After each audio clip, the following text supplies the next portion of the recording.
4th down and 6. Old Bridge gotta have it. Shotgun formation. Nugent, a lot of time.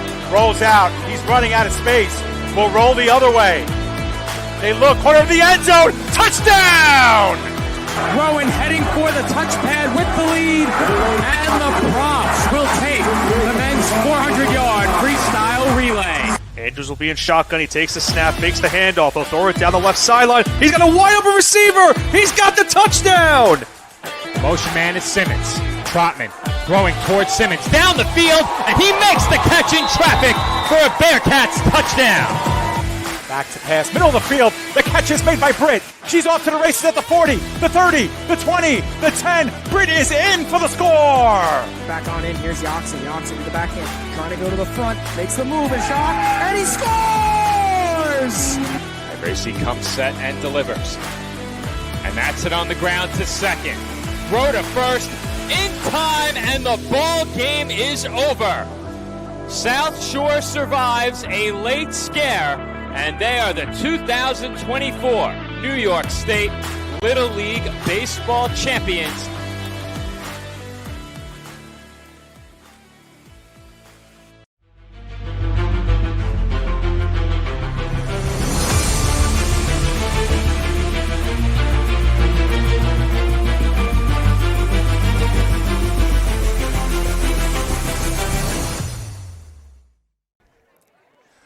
Live from Stewart Memorial Field in Flemington, New Jersey, the PDF Sports Network is proud to welcome you into coverage of Old Bridge Knights high school football. Tonight, the 6-1 Knights come in riding a 4-game winning streak as they take on the 4-3 Red Devils of Hunterdon Central. Good evening, everybody. My name is Joe Foreman alongside Nicholas Bavona. And Nick, the Knights have been playing incredible football for the last month. Their lone defeat coming against Piscataway is a distant memory, and they have been dominant on both sides of the ball during each of the last 4 weeks. Tonight, the Knights hit the road for an out-of-division matchup against a Hunterdon Central team that they defeated 35-8 last season. So you get the sense the confidence level for this Old Bridge squad is high as we have kickoff to get underway from Flemington. Nick, you and I got here just in time to get on the air ahead of kickoff for tonight's game. We scrambled to get all set up, but we are here in time for kickoff. We'll share some of the information we had in store for our pregame as the broadcast progresses. But for now, the Old Bridge offense will take the field for the first time tonight, led by quarterback Brody Nugent. And once we get the graphic situated, Joe, just got to get our scoreboard ready for that. But, yeah, let's see what this Old Bridge team could do. Looking to make it 5 straight wins with a win tonight. Nugent in an empty shotgun backfield. 4 receivers out there for the Knights on their first offensive snap of the game. Ball at the Old Bridge 22-yard line to get things started. Nugent takes the snap and will keep it. He has good blocking, finds a hole. He's across the 40, 50, 40, 30, 20, 10. Touchdown, Brody Nugent. On the first offensive snap of the game, Old Bridge takes it to the house for 6. Nugent strikes again against this Red Devils team. He had a 90-yard touchdown run against them last year. 78 yards on the ground right there, Joe, to get things started on the first play of the game.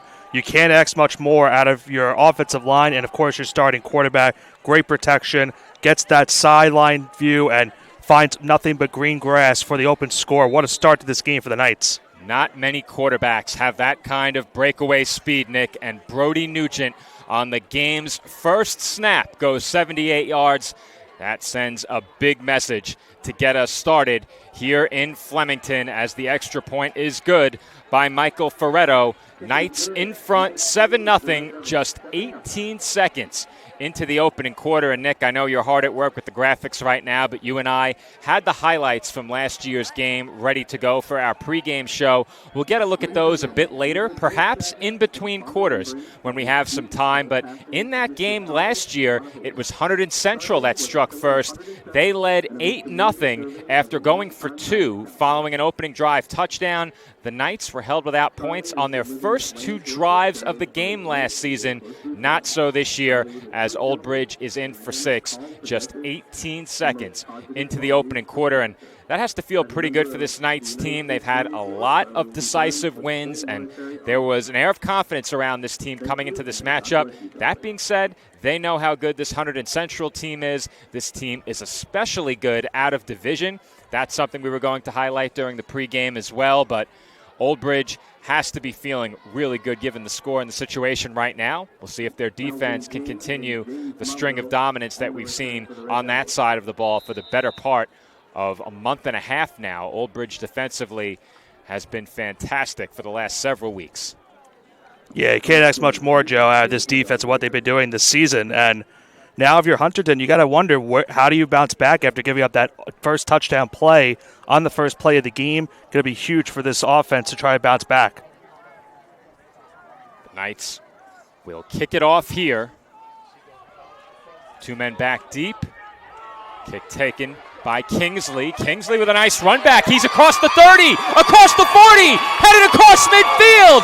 1 man to beat, and he is taken down by Xavier Diaz inside of the Knights' 40-yard line. What an answer back for Hunterdon Central. A big kick return sets them up in plus territory. Yeah, that certainly will help you, Joe, getting that kickoff return, getting it inside of plus territory, inside of Old Bridge territory. So a great opportunity coming up right here for the Red Devils.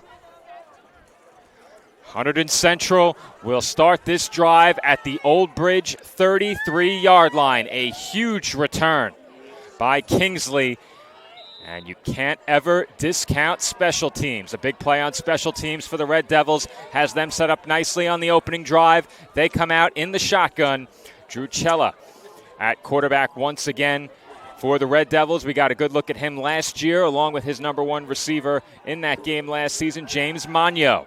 Cella looking to throw downfield toward Magno, and he makes the catch. Tackled at the 1-yard line. Big strike through the air for the Red Devils on their first snap. And Nick, these two teams have come out throwing haymakers. Back and forth action, making it very tough for me here at the engineer desk. But what a play right here. Perfect throw. Just 1 man to beat, and just barely the Knights get the tackle. But it's now 1st and goal at the 1-yard line. What a start for these two teams. Old Bridge scores on 1 play. Big return for the Red Devils on the ensuing kickoff, and 1 pass play has them down at the 1-yard line, 1st and goal. And keeping it is Cella. He will power his way in, and Hunterdon Central answers back with a touchdown of their own. It took less than a minute for them to pull to within 1. Well, Joe, I think one of the focal points that we were going to talk about going into tonight's game was going to be the factor of how can this Red Devils team go back and forth with Old Bridge. They gave up the opening touchdown on the first play of the game. They answered back with a quick kickoff return. 1 pass play gets them inside the goal line to the 1, and Cella gets the rushing touchdown on the QB keep. And it's a quick 7-6 score already, just a few minutes into this game, not even 2 minutes in to the opening kickoff. We might have arrived a bit later than we would have liked, Nick. The action did not wait for us, as that extra point goes in. A bit short, but it did travel over the crossbar and contact that support post. A very awkward-looking extra point, but it is good, and we are tied at 7. Nick, I think you're finally settled in. Am I right? I think so. Let's hope at least. Well, let's hope the action doesn't settle down. What a start to this game. But while we have some time, Nick, let's cover some of what we were going to talk about during the pregame. And there's really not much we can say about this Knights defense that hasn't been said already. And a long, lengthy streak has been snapped for Old Bridge. They improved their consecutive quarters shutout streak to 15 in the win over Monroe. Very quickly in this game, that streak is over, not even 1 minute and 20 seconds in. Yeah. So, crazy start. The Old Bridge shutout streak on defense is over, thanks in large part to a big play on special teams. But what has stood out to you so far about this defensive unit for the Knights? Well, I think what's really stood out to them is earlier in the season, Joe, we saw this rush defense for the Knights kind of struggle, and they've gotten a little bit better over the season. And I think because of what they've been doing overall on the year in terms of their rush defense, that's really what's been improving, and it stood out. It's forcing the other teams to get passing. As here's a chance for the Knights. They might have something here on this kickoff return. The 50, the 40, all the way towards the 30, and out of bounds. It looks like just at around the 20-yard line. Looks like to be at around the 17-yard line. Another incredible kickoff return, Joe. All right, Nick, so what we are going to try and do in between this possession and the next one, we are going to try and relocate inside. Okay.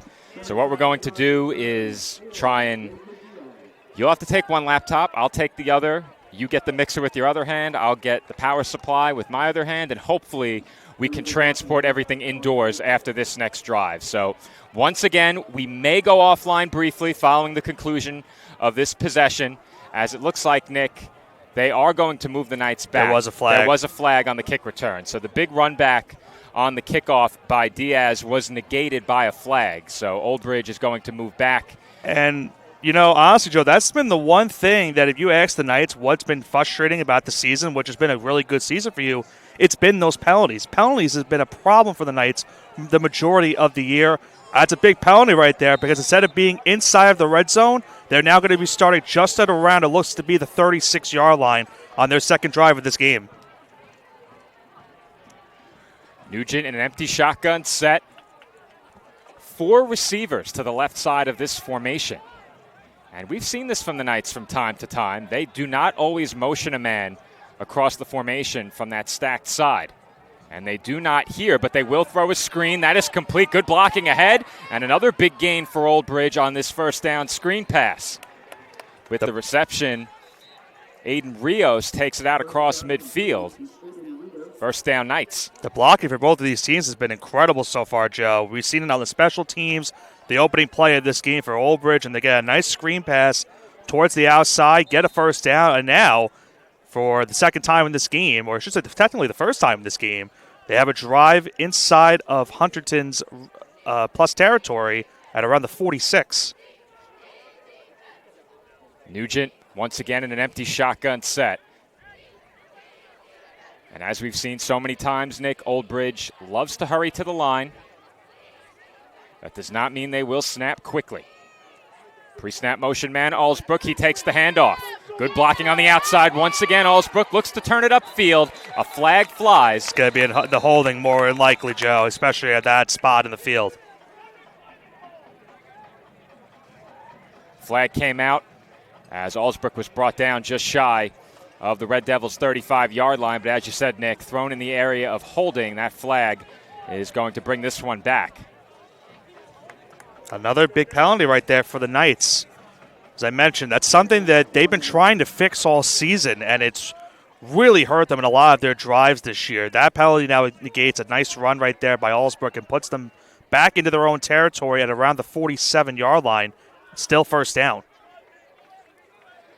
So the Knights back up for a 1st and 20 on their own side of midfield, ball at the Old Bridge 47-yard line.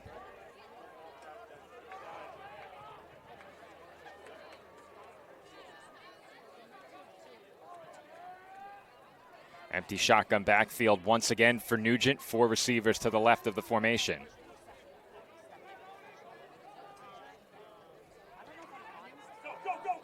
Nugent once again throws the quick screen. Rios has blocking ahead. And he fumbled the football, but it ends up out of bounds. So the Knights get a nice chunk of yardage back. Yeah. Though Rios did fumble the football at the end of that play. Fortunately for Old Bridge, it lands out of bounds.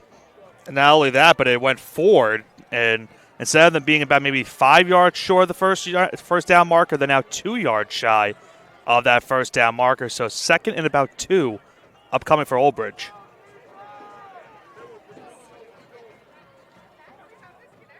Got a man in motion here. Takes the shotgun snap, swings it out. Rios has blocking once again, and he's pushed out of bounds around the 25-yard line. So the Knights overcome a holding call on the screen pass to begin the drive and turn what was a 1st and 20 into a first down at the 25. And Joe, of course, I'd be remiss of not talking about one player in particular that's been big for the Knights this season, Chase Rizzo. Not in this game tonight. We haven't seen him so far into this game. I think we heard that he is out for this game. That's a big loss for this offense. No question about it. He had a big game last week. One could argue it was certainly a breakout game for him on the ground. Back-to-back 100 rushing yard games for him, the last two. Nugent once again in an empty shotgun set. 4 receivers to the left. Nugent throwing downfield, has a wide open Cam Olivencia. Big stiff arm, and Olivencia is taken down inside the 10-yard line. So the Knights continue to march downfield on their second drive. It took them one play on drive number 1. And we've seen a bit more from this offense in the passing game here on drive number 2. You have to like this start for Old Bridge. Yeah, and, Nugent has been doing this the last couple of weeks, too. They've been running the ball great, Joe, but their passing game is still getting a very good portion of what they've been doing offensively on the air. And how about the formation we're about to see right now? The order of chivalry, as I've called this one. 4 men in the offensive backfield. Nugent will keep on the direct snap. And Nugent still on his feet, powering towards the goal line, is in for a Knights touchdown. No flags on the field as Old Bridge goes in front by 6 for a second time. And Nick, keep in mind, after this extra point, we are going to relocate. Did they give them the touchdown? There was a signal on the far side, but they are waving a lot of the Knights off the field. So I thought maybe they overruled the touchdown call. The 6 points are on the board. And they're going to say Nugent. He was short. Well, it has been announced as a touchdown, Nick, so this could be a 2-point try. And Nugent is in a second time. Now they are going to send out the kicker here. Now. So that was a touchdown on the second attempt, not the first one. So it looks like he was just shy of that end zone marker, just gets it that time around. And now is officially 13-7 Old Bridge. I think they ruled forward progress had been stopped on the first attempt. So Nugent ruled short of the end zone. And on the second try, he takes it in for a touchdown. That will bring on Ferretto for the extra point. Following this kick, Nick and I are going to try and quickly relocate inside. Our microphones will be muted. Our stream could go offline. We'll be right back here on the PDF Sports Network. Old Bridge in front, 14-7.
All right, Joe Foreman and Nicholas Pavona back with you here on the PDF Sports Network. We have relocated inside.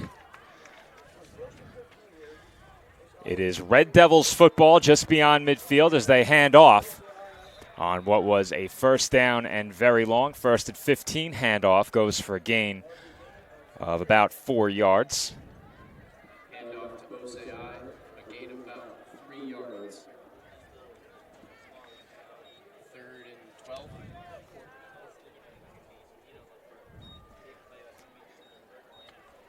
Be a second down and about 14. I mistakenly said, Nick, a gain of 4. They're 4 yards behind the original line of scrimmage as Cello will keep. Throw downfield. Magno has the catch, and he's tackled maybe a half yard short of a first down.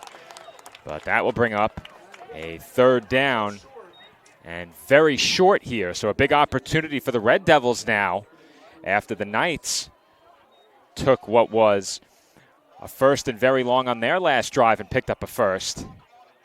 What was a 1st and very long for Hunterdon Central now could become a first down, and they'll line up in the gun here on 3rd and short.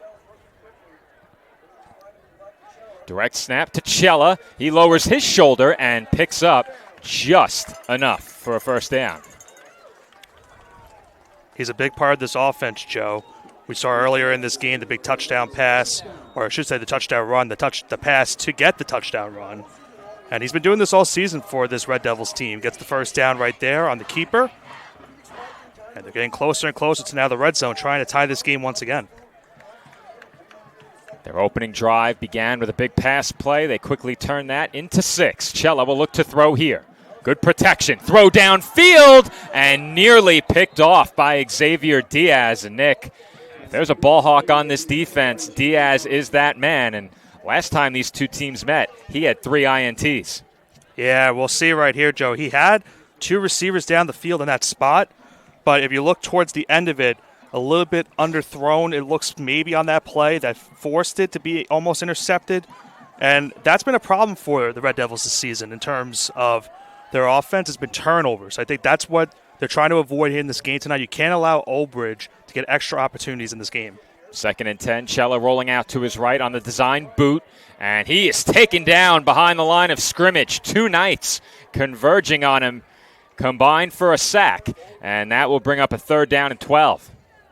Nice job by that Knights defense, recognizing that QB run right there. And now, if you're the Red Devils here, Joey, we got to try to figure out what you do on 3rd and long. Got to assume that they're going to probably try to get it a little bit more manageable of a 4th down on this spot. But, of course, if you find something down the field in the passing game, we've got a shot. 3rd and 12. Cella looking toward his bench, much like we see from Brody Nugent on many occasions with the Knights in possession of the football. And Cella will look to throw on 3rd and long. He steps up, has running room. And Cella will pick up a first down and more. He lowers the shoulder and is brought down just outside the 10-yard line. How about that play right there? Cella making it easy right there. Looking somewhat like Brody Nugent, what we've seen, Joe, over the past 2 years. He sees nothing down the field, finds the open grass, and right up the middle, avoids 2 tackles there, lowers the shoulder, lowers the helmet, gets the first down run. He'll be 1st and goal upcoming.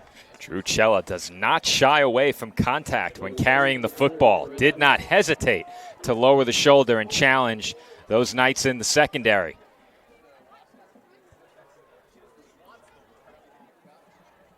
They spotted him at the 9, so it is 1st and goal.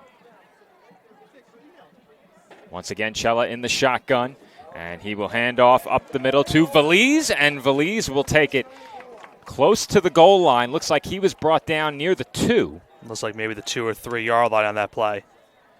That will bring up a 2nd and goal. About to hit the 3-minute mark remaining here in the first quarter. What a first quarter it has been. These two teams have been really impressive so far, Nick. We knew this was going to be a heavyweight battle, and they have not disappointed as Cella is stood up, and the Knights pile on top of him as the football came out. Looks like he was down on the whistle, so looks like to be at the 1 yard line. He's just shy of the end zone. Xavier Diaz was ready to present that football to his sideline, but he's called back over. And it will be 3rd and goal. And you have to think, Nick, inside the 1, 3rd and goal, probably 2 plays to get this. Yeah, and we saw earlier they had this spot where on 1st and goal at the 1, they gave it right to Cella. He ran it right himself on that QB option play himself, going straight up the middle. We'll see if they do it again here. You could maybe see them try to push the pile to get into the end zone, but they are setting it up in shotgun. Red Devils in the gun. Oldbridge stacks the box, and Cella lowers his shoulder and dives in for the touchdown. Cue the lights, Nick, as this home crowd is elated. The Red Devils back to within 1 pending the extra point. A high-scoring game early already, Joe. 27 points combined so far, and we're still just a few minutes shy of the end of the first quarter. Can't ask for a better start. If you're either of these teams' offenses, the defense is still trying to figure out a way to stop the opposing offense. And what haven't we seen from these two offenses so far, Nick? The Knights come out, Brody Nugent, big run, touchdown. We've seen that plenty of times before. Coming right back. Big kick return for the Red Devils, and then Cella connects downfield with Magno for the big completion. That sets up a touchdown run by the Red Devil signal caller. Next drive for Oldbridge, we saw a bit more in the air. A screen game, a couple of throws downfield. The Knights score a second time, and answering right back, Hunterdon Central, straight down the field, methodical drive, well-balanced drive. We saw a little bit of everything from all of their playmakers on that possession. If you're both of these teams, you have to be pretty pleased with the way you've played offensively so far. Yeah, you have to be elated with how the game has started. I mean, Oldbridge, of course, scores in the first play of the game. You think that would maybe start things going wrong in the wrong way for the Red Devils, but they have answered tremendously in this game on the offensive side against the Knights defense that coming into the Knights game, Joe, in the 4-game winning streak that they were outscoring opponents 152-7. That is how impressive this defense has been over the past month. But right so far, the Red Devils have done a great job in scoring this amount of points, and they're showing that they can go back and forth with this team. Before tonight's game, Nick, we said it before. The Knights had not allowed any points in 15 quarters. Allsbrook receives the kickoff, makes one man miss, and is tripped up just shy of the 30. And that's where the Knights will get started on drive number 3. So both of these teams, 2 for 2 in scoring on offensive possessions. Which defense will come up with the first stop, Nick? I'm not sure that's the storyline we expected coming into this game. Yeah, it might really come down to the way this game started, Joe. It could come down to who has the ball at the end to see who maybe wins this game. I think one of our talking points going into this game was if Hunterdon was not going to be able to stop this Oldbridge offense, how many points were they going to score to keep themselves in this game? They've done a good start so far, keeping it 14-14. Without Chase Rizzo tonight, Oldbridge has run their offense almost exclusively out of this empty shotgun set. Every once in a while, Rizzo would join Nugent back there as Allsbrook takes the handoff off the pre-snap motion, and that's a good tackle to prevent Allsbrook from cutting upfield. A pair of Red Devils in to stop him after a gain of 3. That will bring up a 2nd down and 7. And I think, also looking back we talked about earlier, the Rizzo injury, that hurts you a lot also because now you're trying to figure out who's going to be that running back for you tonight. Is Nugent just going to do it himself in terms of the running game? We've seen Allsbrook on a couple of plays as well, get some rush attempts. So it's got to be a next man up mentality for this Knights offense and trying to figure out who's going to be that guy that with Nugent can get you some rushing yards in this game. Once again, Nugent in the offensive backfield on his own. Allsbrook in motion for a second straight snap as Nugent will keep. And Nugent powers forward for a gain of 3 on 2nd down. That will bring up a 3rd and 4, but that play well defended by the Red Devils. How many times have we seen it? A defender gets caught flat-footed looking at Allsbrook, looking at Rizzo, and then Nugent accelerates through the hole for a huge gain. Yeah, I mean, it's tough because you're waiting to see what's going to happen. Nugent just has been doing this all season. Over this 4-game stretch, he's been averaging about 62 yards a game, too, so he's getting a lot of good yardage. Nugent will hand off, and Jeremiah Dixon picks up the first down. And Nick, I think that is the first time we've seen Oldbridge begin their pre-snap setup with a man alongside Nugent in the backfield. To be fair, I did miss a couple of plays as we were getting reset, but I think that's accurate. Yeah, it's a good play right here, Joe. It's kind of one where, we talked about Nugent and how dangerous he is. That's basically one of those inside zone read option type of plays where if Nugent sees something, he can just keep it himself and run. He found something in the middle of the field for Dixon for the first down. Quick screen was set up and immediately blown up. The pass was dropped, but all over that play was Connor Simpson. Even if that's caught, Rios would not have had a chance. I think the Knights are actually grateful that he dropped the ball on that play. I think so. That's probably a loss of 4 or 5 yards if he hangs on.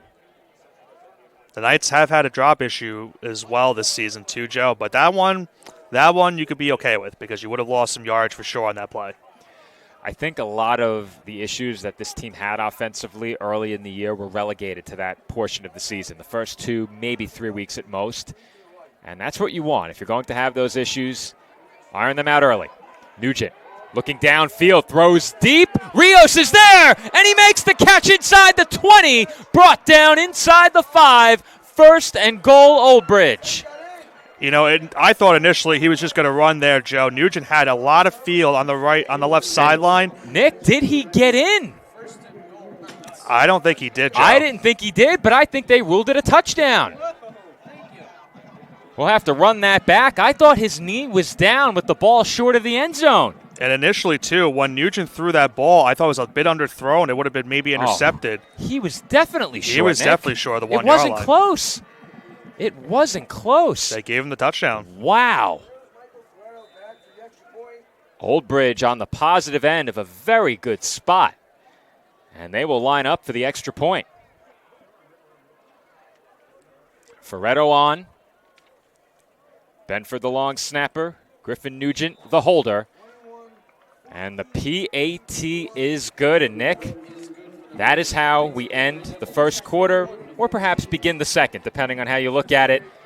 35 points on the board for these two teams. Wow. It has been an offensive slugfest, if you can apply that to the game of football. But, wow, what a start.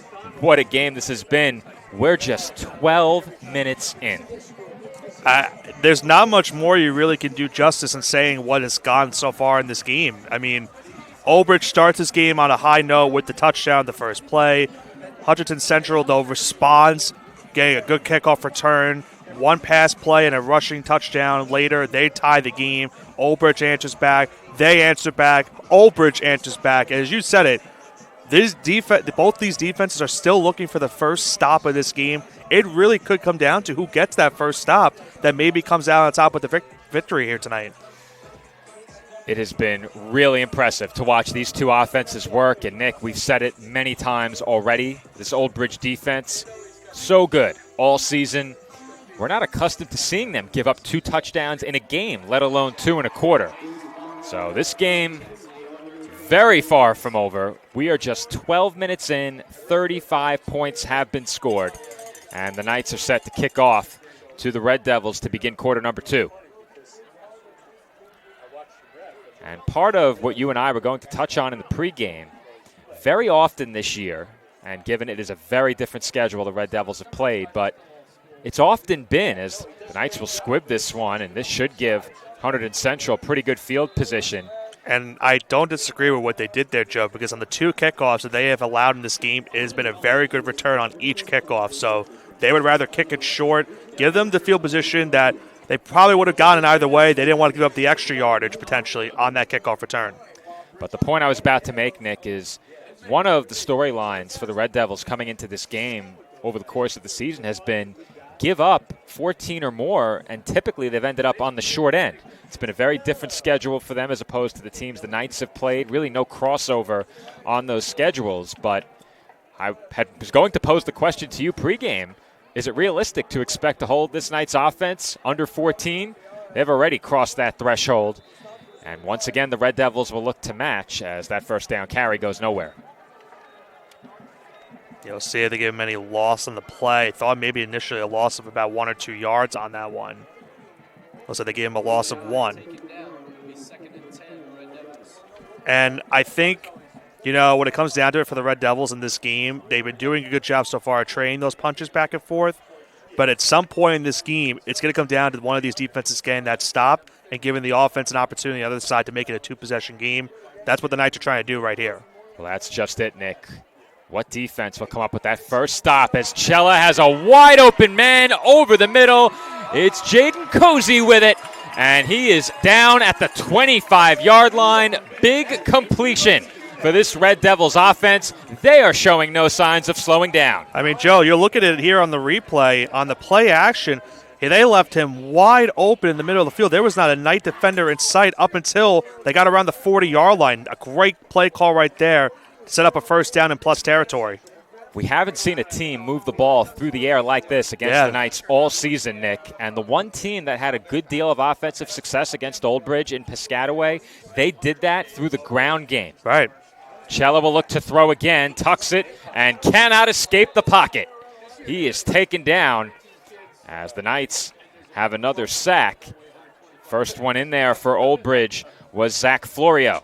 And I think it's probably a blessing in disguise we didn't get to the keys of the game, because I would have said going into this game, if you're the Knights or if you're the Red Devils, that you need to try to expose this Knights ground game in terms of getting the run like we saw earlier in the year and not force yourselves to throw the football. But they've been throwing the football at will, and they've been doing a great job of it so far. There was a jump on the Old Bridge defensive line. The Knights contending that they were drawn into that movement, but no flag.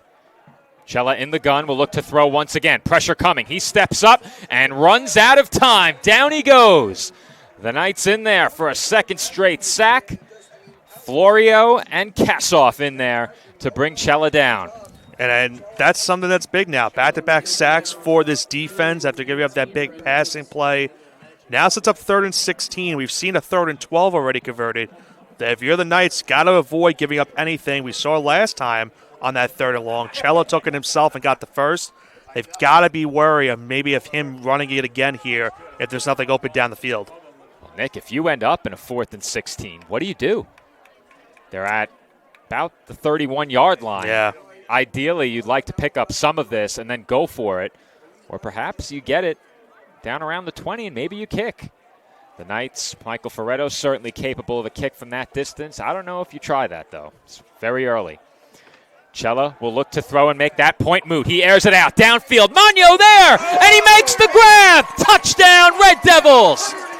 Are you kidding me? What a grab! James Magno goes over the top of Brody Nugent to make an all-hands, over-the-shoulder grab for the Hunterdon Central touchdown. That's one of those throws where if you're the quarterback, you make the throw and you say, all right, I trust my guy to make this catch. Not only did he make the catch, he adjusted to the football, got back on it, and got a big touchdown. And again, it's another response by Hunterdon Central. They have tied the game once again, 21-21, 42 points. We're still awaiting a stop in this game. And how good have these teams been on 3rd down, Nick? 3rd and long, no problem. 1st and 20. It's not an issue. No problem. You get behind the sticks, no matter. We'll make it up on 3rd. This time it's Hunterdon Central with the big connection on 3rd and long. Cella Tamagno for 6. And we are even at 21. Just about 3 minutes gone by in this second quarter. This is one of those games where if you blink, you might miss a lot of points so far in this game.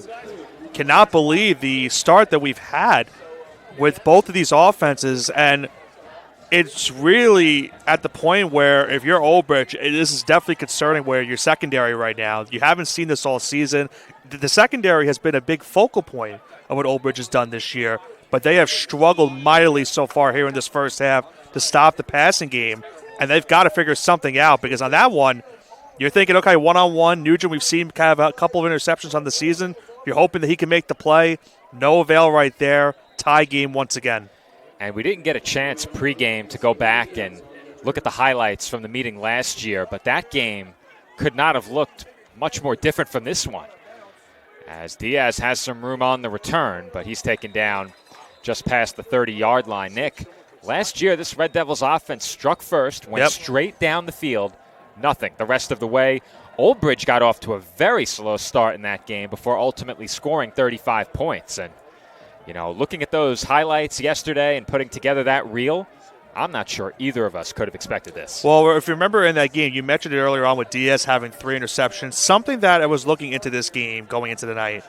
When the Red Devils have lost this season, the turnovers have been a problem. When they've won, it's because they haven't been throwing a lot of turnovers in this game. So, of course, keeping the ball definitely helps you. That's without saying. They've done a good job so far because they haven't made any big mistakes in this game. You don't want to give that to the Knights if given the opportunity.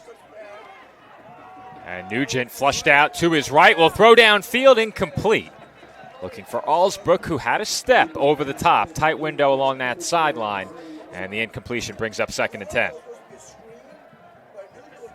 Yeah, Nugent trying to scramble on that play. The pressure got to him at the last second and did have his receiver, but just a little bit overthrown on that play.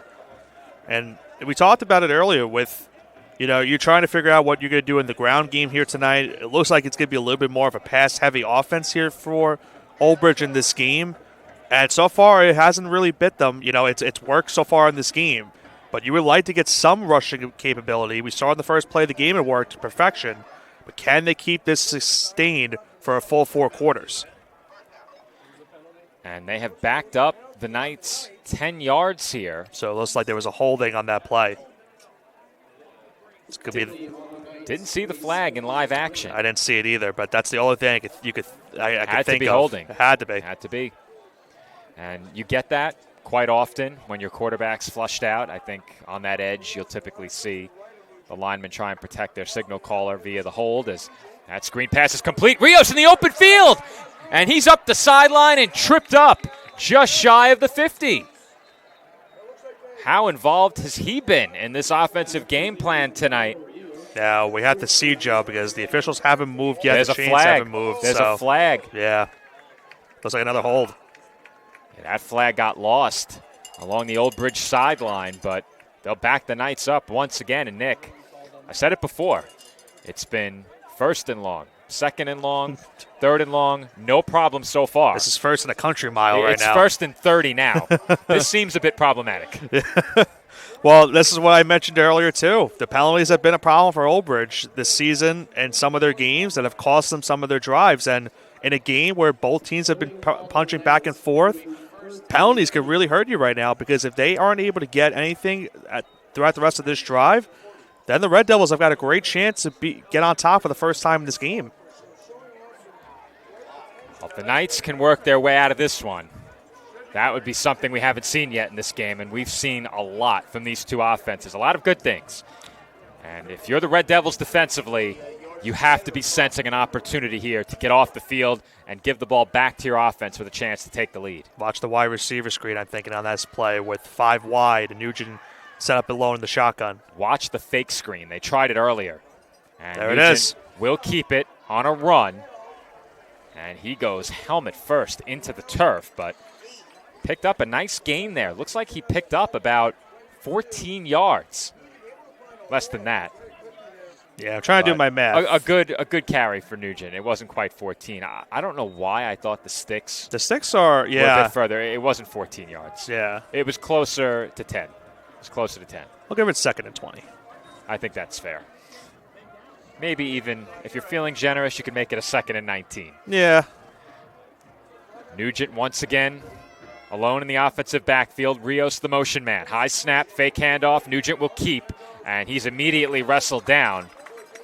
That play was read really well in the offensive backfield by number 68, who I do not have on the roster. So that jersey tucked inside the uniform might be concealing the number. And indeed, that is a 68. Not on the roster, Nick, but really good play there on the backside pursuit. And if you're going to take down Nugent from behind on a play like that, you really have to read that play quickly. You have to make the determination that he's kept the football and get on him because he can accelerate through the hole just as quick as any runner out of the offensive backfield. Here's another 3rd and long in this game, Joe. Can the Knights get another one? Nugent looks to throw, has some time, steps up, throwing complete. Rios has it and picks up the first as he is thrown down at midfield.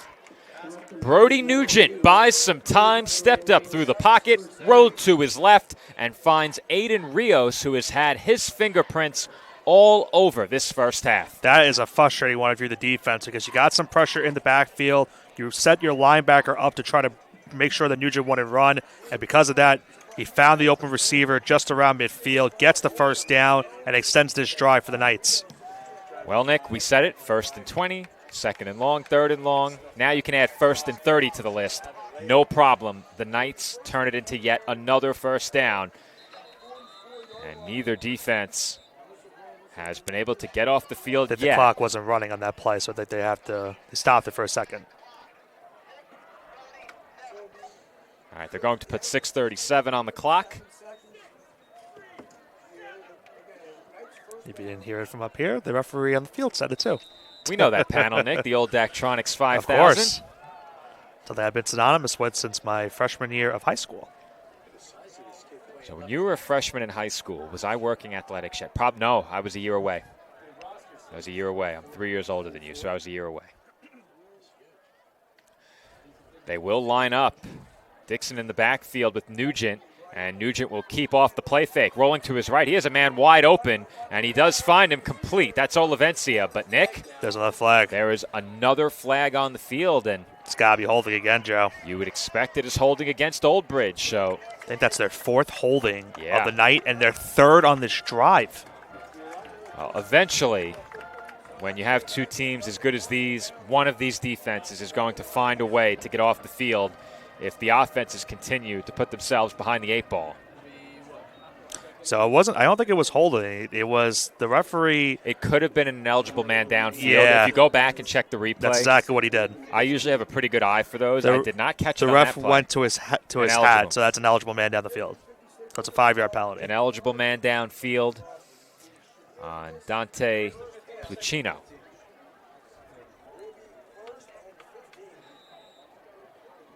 Now the costly penalty, though, negates the first down and makes it 1st and about 15. Well, you'll take 1st and 15 over 1st and 20, but the point still remains true, Nick. You can't afford to put yourself behind the sticks time and time again. Once again, Nugent setting up by himself in shotgun. We'll see what he does here. Dixon, the motion man. And a false start is called against the Knights. Here we go again, Nick. Back to 1st and 20. The drive began with what ultimately became a 1st and 30. The Knights now face another 1st and 20. I'm not sure if I've ever seen a drive that included both a 1st and 30 and a 1st and 20 at all. If I have, I highly doubt that drive ended in points. Highly doubt it. So what you're saying is the Knights are trying to make some history, maybe? If you want to call it history? We've been at it now for 4 years here on PDF, and every time we say that we think we've seen it all, we're mistaken. Yeah. I've just stopped saying it at this point. Yeah, you can't. Live in the moment. Once again, Nugent alone in the backfield. He will look to throw, has some time, throws middle, complete, and they're going to say the knee of Aiden Rios was down, but he gets back about 13 of the 20 they needed for a first down, and it's hard to believe, Nick, after all that, it's 2nd and 7. Yeah, but they go quickly to the line right here, Joe. Let's see what they do here on 2nd down. They will snap quickly this time. Nugent looking deep for Allsbrook, and he makes the catch inside the 10, stays on his feet, and Amari Allsbrook is in for the 4th Knights touchdown of this first half. Hey, Joe, good luck next week with the highlight reel for next week's package. This is insane. Wow. 48 points on the board between these two teams. 4:22 to go in the first half. Which side is going to blink first on offense? And, Joe, I don't know if you saw it on the replay. An unbelievable throw by Nugent on that one. Great throw. First off, he didn't have his receiver open until the very last second, and because of where he threw that ball, he gave his receiver enough room to get that open field, makes the over-the-shoulder catch, breaks the tackle into the end zone for another Knights touchdown.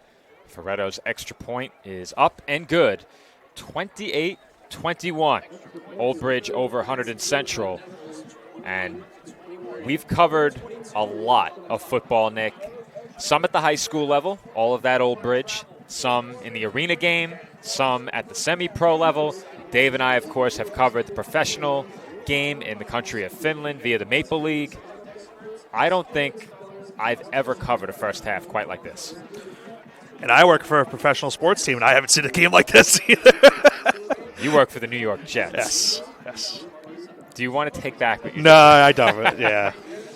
Grew up a Jets fan, and it was probably miserable for you. A lot of heartache for Yeah. me. I still remember watching the Jets play in the AFC Championship against Pittsburgh.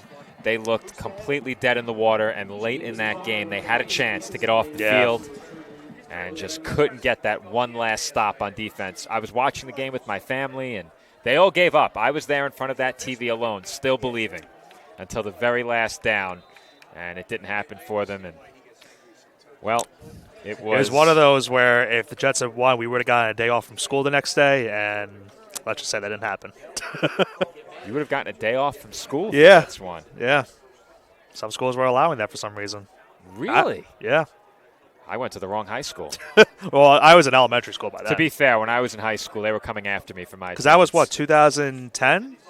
I think it was 9 and 10 with the 2 years. So I was still in elementary school by then. Yeah, they were coming after me for attendance back then. So I definitely was not getting any free days off. It was some were offered. So I had one class in 2006 when I was in elementary school for the Mets when they were in the NLCS. That was one where we could have gotten no homework for, I think, the week. So the teacher was a Mets fan? Yes. Okay. And then the school, later on when the Jets were in the championship game, I don't think it was both years, I think it was just one of the years, said if they win the game, then no school tomorrow. So I was rooting for the Jets that one day. The best college professor I ever had, Monday night class, always made sure to get us out within the first 30 minutes of Monday Night Football. Nice. Do you know who that professor was? I think I do. Our colleague, David Pizzuto, who I'm sure is watching back at home. Smart man. Always made sure we got back home in time for the end of the first quarter at the very least. Considering that I had to walk it, I appreciated it. I would catch at least the second half. All right, Red Devils offense back out there. Fake handoff on first down. Magno with the catch. And he is taken down just past the 40. First down, Red Devils. They do not skip a beat on their first offensive snap. Well, Joe, they did it again. Another play-action play right there. And again, fooling the Knights right up the middle. And that's been concerning, too. Is that how many receivers have we seen wide open in the middle of the field so far here in this first half against this Knights defense? That's a really good point, Nick. And you could see it on that replay. The Knights were definitely drawn in by the play fake. And that gave Magno plenty of room over the middle. Cella not going to miss that throw. There's another play action. There's another play fake and another completion over the middle. This time going up to get it was Cozy. And It was two not- passes, it was two not- first downs. It certainly wasn't cozy to him having to go up there and make that grab. That was a high throw. He's able to get it with his two hands and just make the catch, avoid the hit, and get the extra yards for the first down.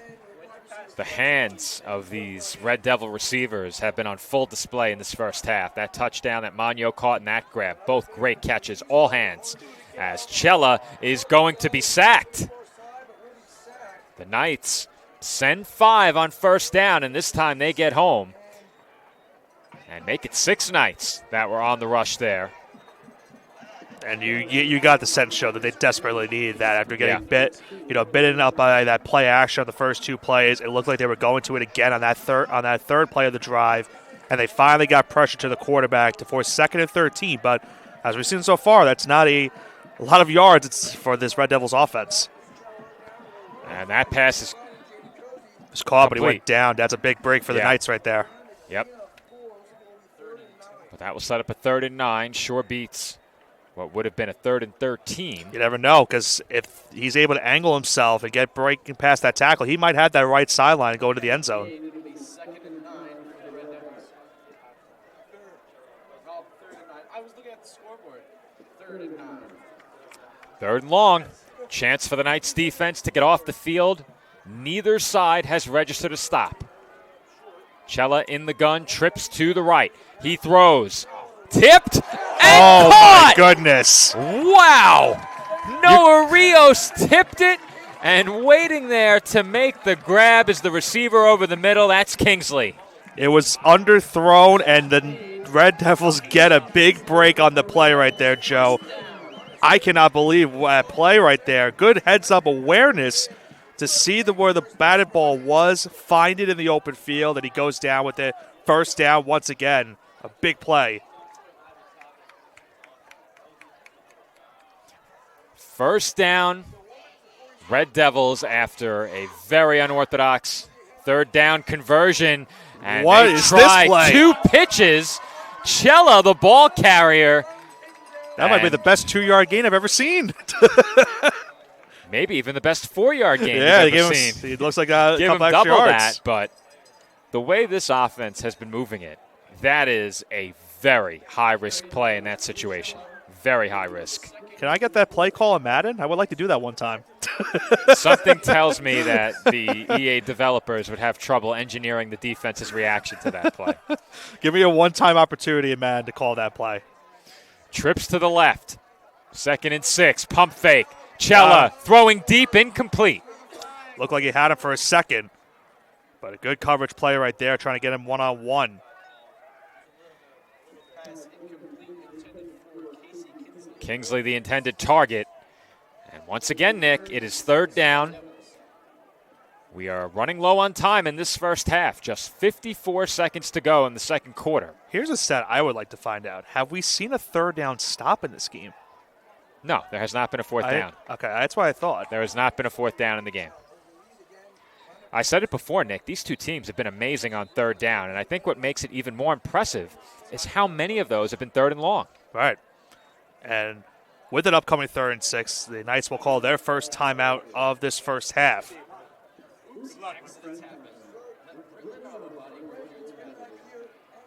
So the Knights have called timeout, and you would suspect that even if they get the ball back, they probably won't have much time. They would have to get off the field in 2 plays, and you would think that's going to leave them with no more than 40 seconds.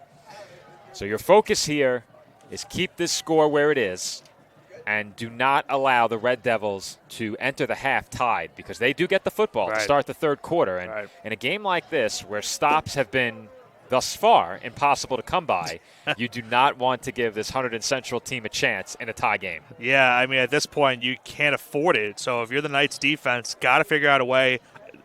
You have to know this is 4-down territory. Even if they get the stop on 3rd down, the Red Devils are going to go for it on 4th down too. So the Old Bridge defense really needs 2 big stops potentially at most here in these next couple plays. Can they get the stop on 3rd down to set up a potential 4th down? Pre-snap motion. Cozy was sent to the left. Throw under pressure. Intercepted. Picked off. He's got room, Joe. He's got room. It's a big run back off the sideline. And, Nick, I have to go back to the correspondence that we received last week. We have Luke Mercel on the roster as number 20. I do not believe that is him. There was a change last week, so I want to make sure we have the right player. I'm scrolling back now to find it, but, Nick, the Knights come up with the first stop of this game. Cella forced it up under pressure, was hit as he released the football, and Old Bridge has the INT and a big run back out across midfield. They have 41 seconds to go, leading by 7. And that's something that we've seen the Knights defense do this season, Joe. What has been a big reason why they've won 4 in a row. Their defense getting pressure on the quarterback and forcing turnovers, whether it be a fumble or an INT. None bigger than that play right there. They get the pressure on Cella. He forced the throw to try to at least avoid the sack and make it 4th and long. And unfortunately, it leads to the INT and now gives Old Bridge a chance to potentially go up 2 possessions before halftime. This is a really big moment in this game. I believe they told us last week that Jason Benford was wearing 20. Nugent has plenty of time, flushed out to his left. Pressure coming from behind. He doesn't see it, and he's sacked. He fumbles. Olivencia on top of it. And, Nick, that looked like... No, they didn't get it, Joe. They gave it... Did they give it to the Red Devils? I don't know how. Let's get a replay, Nick. That looked like a prime opportunity for a scoop and score. And the officials are going to discuss it. I thought the Knights had it. I thought for sure they had it, too. And they changed it. It's going to the Knights. Okay, it was an incorrect indication of the direction. Yeah, you can see it clear as day right there that it was recovered by the Knights. No as doubt. They'll call a timeout. Their second to last timeout of this first half. But you mentioned it, Joe. Nugent did not notice the pressure behind him. I was wondering what he was going to try to do with the ball in that play because it got to the point where there was no one open. I thought maybe he was going to try a scramble. Maybe he would just throw the ball away. Did neither. Got sacked. And thankfully for the Knights, they get the ball back on the fumble. Watching that play develop, I was very surprised that Nugent didn't feel that pressure coming from behind. I thought when he rolled out, he was able to sense that he was going to need to get rid of that football or take off. He was oblivious to the pressure coming in behind him, and it almost cost Old Bridge in a big way. And with 23 seconds to go in the half, and I believe one timeout now. Yeah, one timeout. Do you try and put points on the board here, or are you content with the 7-point lead? I think you got to go something to this. I think what they'll do on this play, Joe, go to the sideline, try to avoid wasting that last timeout, and see what how much yardage you can get on this play, make it more of a manageable third and down. I think you're trying to take the rest of this half with you. Nugent, clean pocket, throwing downfield, and nearly caught. I see a flag, though, Joe, There as is a well in the flag. secondary. Jordan Mercado was there, but the ball was just a bit behind him. He reached up to make an attempt at what would have been a sensational one-handed grab. That was a dangerous pass, too. I thought for a second it might have been intercepted. That was a perfect ball from Nugent. He had to keep it away from the defender coming in from the middle of the field, and that forced Mercado to reach behind him. So, Joe, getting word that flag was for a sideline warning, so no flag on the field, just a sideline warning. Going to be 3rd and 15 upcoming on this play. So with one timeout, not much time left in the half. We'll see what they set up here. I can't imagine you're going to try to do something big because here's the thing. Even for the Red Devils, they would have the 3 timeouts. Do they think about maybe calling a timeout and trying to set up something before the half? Not much time, but you could think about it. Like I said, Nick, I think once you had that strip sack and the fumble, you were looking to take the rest of the half with you. That being said, they went for it on that last snap. Will they do so again here? Nugent rolling to his right, time running out, and the pass is incomplete.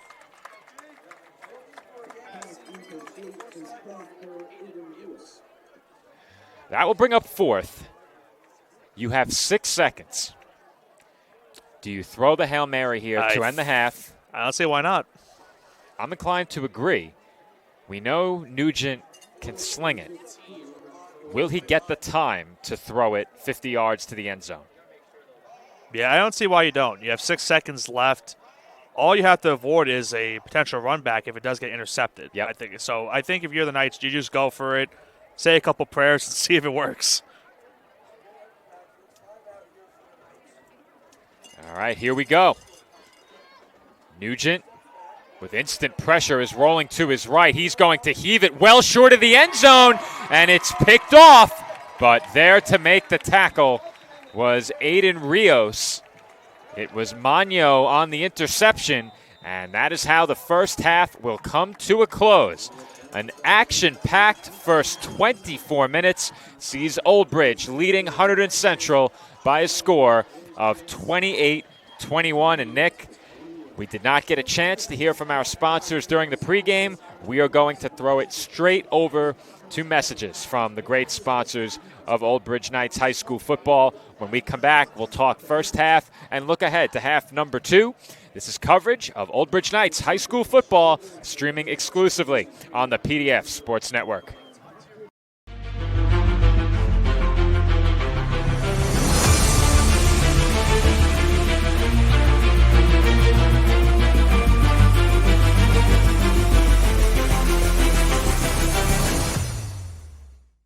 Celebrating 65 years, the Old Bridge Rebels Youth Organization is the longest-running and most successful youth organization, serving Old Bridge Township. The Rebels are the premier football and cheer organization with a long and rich history in coaching and developing our community's future leaders. Through proper guidance and leadership, the Rebels program assists the youth in developing the qualities of safe play, discipline, teamwork, fundamentals, and well-being. We will continue to focus on these goals while maintaining a strong presence in the community. Check us out at swsrebels.org. This football season, stop by Market Boy Liquors, your hometown destination for over 20 years. Family-owned and operated, our 8,000-square-foot store features the largest beer cooler in the area, plus an unbeatable selection of wine, spirits, cigars, and craft beer. Conveniently located at 1132 Englishtown Road, Old Bridge, New Jersey, 08857, Market Boy Liquors is proud to serve our community with the best variety and friendly service. Call us today at 732-251-4616 and make Market Boy your game day headquarters.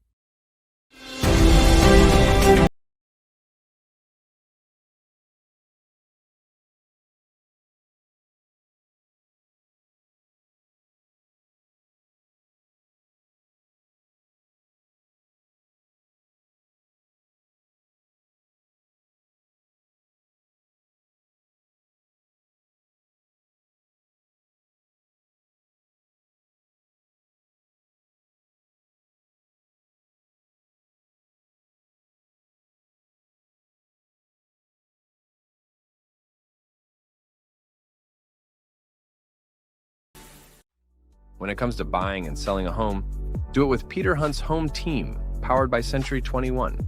For years, Peter has dedicated his life to the real estate industry, offering help and care to all of his clients. With experience and proven results, Peter is an award-winning realtor and the top producer for Century 21 Action Plus. A resident of Old Bridge, put Peter to work at selling your home or finding the home of your dreams. Call 1-800-299-2129 or reach Peter directly at 9086-014-934. For raising the standard in facility services and commercial cleaning look to Pritchard Industries. For over 35 years, our commitment to creating clean, healthy, and safe environments is unwavering, ensuring that your facility not only looks pristine, but also promotes well-being and productivity so your business can excel.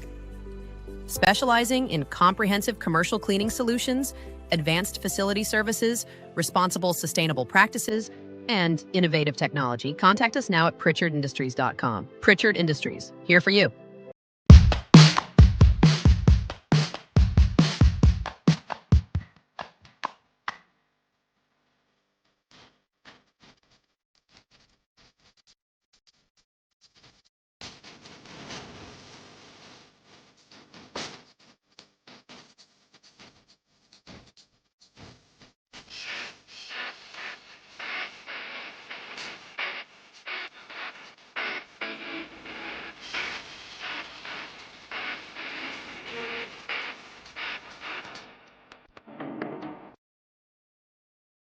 At Giuseppe's Old School Italian Pizzeria, we bring you the perfect blend of tradition and flavor. Whether you're craving a classic New York-style pizza, a hearty pasta dish, or a fresh Italian hero, we've got something for everyone. Stop by, grab a slice, and taste the difference of real old-school Italian cooking right here in Old Bridge, New Jersey. Giuseppe's, located at 2581 County Road 516 in Old Bridge. Simply delicious. At Maz Transport, we're ready to get your vacation started early with luxury airport service and your transportation needs. In fact, whether it's for corporate transport, trips to Atlantic City, a night in the city, date night, or any other need, Maz Transport is your choice for our luxury fleet to take you there in style. Call or text 732-2071-079 and let us know where you want to go, and we'll take care of the rest at Maz Transport. At Function Forward Physical Therapy, we listen to your specific needs, utilize manual therapy techniques to decrease pain and restore mobility, emphasize customized exercise plans, and are here to assist in all your function and fitness needs. Whether it's return to work or play rehab, fitness training, or our softwave therapy program, we're here to help you get better, feel better, and live better. Function Forward Physical Therapy. Check us out today.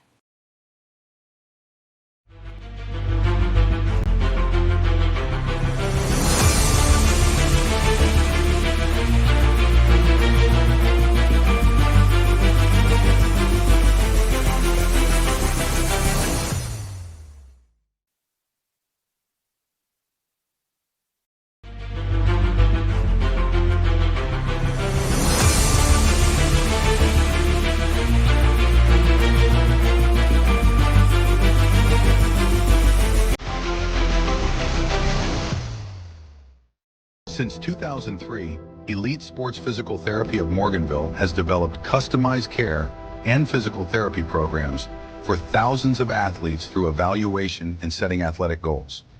Whether a torn ACL, dislocated shoulder, or concussion is keeping you on the sidelines, our highly trained physical therapists can help you recover and return to the field or court in better shape than ever before. Come see what we are all about. Visit us at elitespt.com or call us today to book a consultation. At Bagel Boy Bagel Shop in Old Bridge, we're more than just bagels. Come visit us at 2329 County Road 516, where we bake our bagels and bread fresh daily, have the freshest fruit and veggie platters, and an assortment of sandwiches and plates that are sure to satisfy. Bagel Boy is a proud sponsor of all things Old Bridge. Go Knights and go to Bagel Boy. 2329 County Road 516 and at bagelboyonline.com. Old Bridge students take advantage of the Old Bridge special at Bagel Boy. 10% off all purchases with your valid student ID. Protect your family, pets, and your wallet with Anchor Pest Control. We provide coverage for all your pest removal needs, and our all-inclusive service saves you money. We've designed our services to be both comprehensive and budget-friendly for homeowners. Plus, with our premium service, you'll get a free mosquito application. See how Anchor stacks up against the competition. Visit us, anchorpestcontrol.net, or call 888-623-2847 for information and service.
You gotta check out All American Ford. All American Ford is number one. All American Ford in Old Bridge is proudly family owned and operated, and we're the #1 Ford dealership in New Jersey. All American Ford is the tri-state area's giant auto group. They always have the largest selection, and it's not even close. All American Ford is currently offering APR financing as low as 0%, low monthly lease specials, and thousands off MSRP. Giant selection, giant savings. Go G-Men, and go All American Ford. Shop online at allamericanfordandoldbridge.com. Getting a home loan shouldn't feel like an obstacle course. At CMG Home Loans, getting a loan is simple. Our loan officers are here for you every step of the way. With over 2,000 five-star reviews, when you're ready to buy or refi, we'll work together to find the loan you need for the home you love. CMG Home Loans. Simplified, trusted, committed.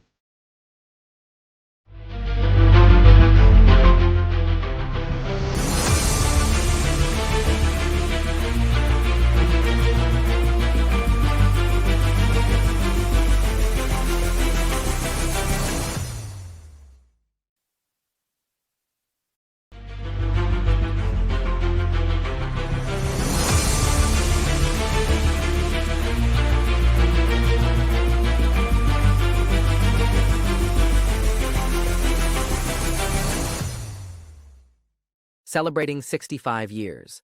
The Old Bridge.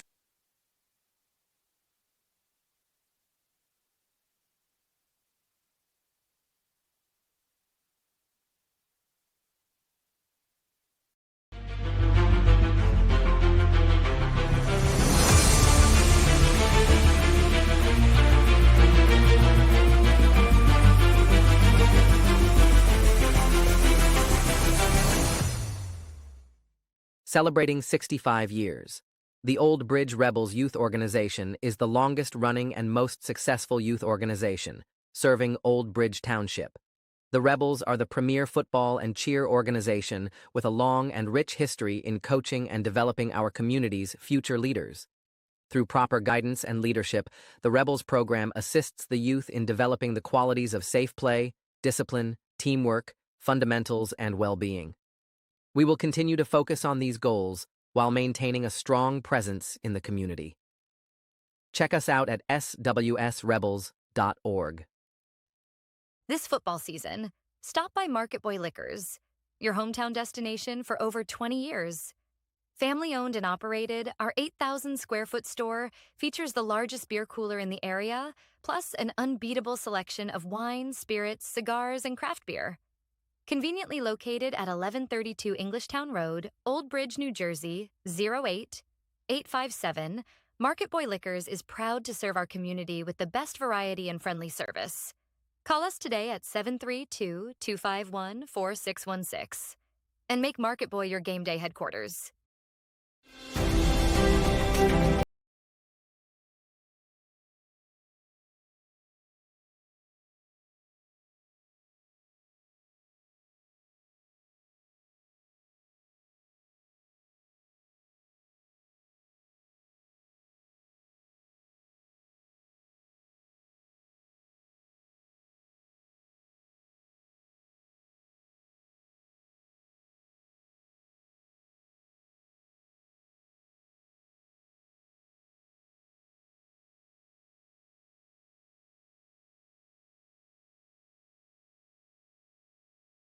When it comes to buying and selling a home, do it with Peter Hunt's home team, powered by Century 21. For years, Peter has dedicated his life to the real estate industry, offering help and care to all of his clients. With experience and proven results, Peter is an award-winning realtor and the top producer for Century 21 Action Plus. A resident of Old Bridge, put Peter to work at selling your home or finding the home of your dreams. Call 1-800-299-2129 or reach Peter directly at 9086-014-934. For raising the standard in facility services and commercial cleaning look to Pritchard Industries. For over 35 years, our commitment to creating clean, healthy, and safe environments is unwavering, ensuring that your facility not only looks pristine, but also promotes well-being and productivity so your business can excel. Specializing in comprehensive commercial cleaning solutions, advanced facility services, responsible sustainable practices, and innovative technology, contact us now at pritchardindustries.com. Pritchard Industries, here for you.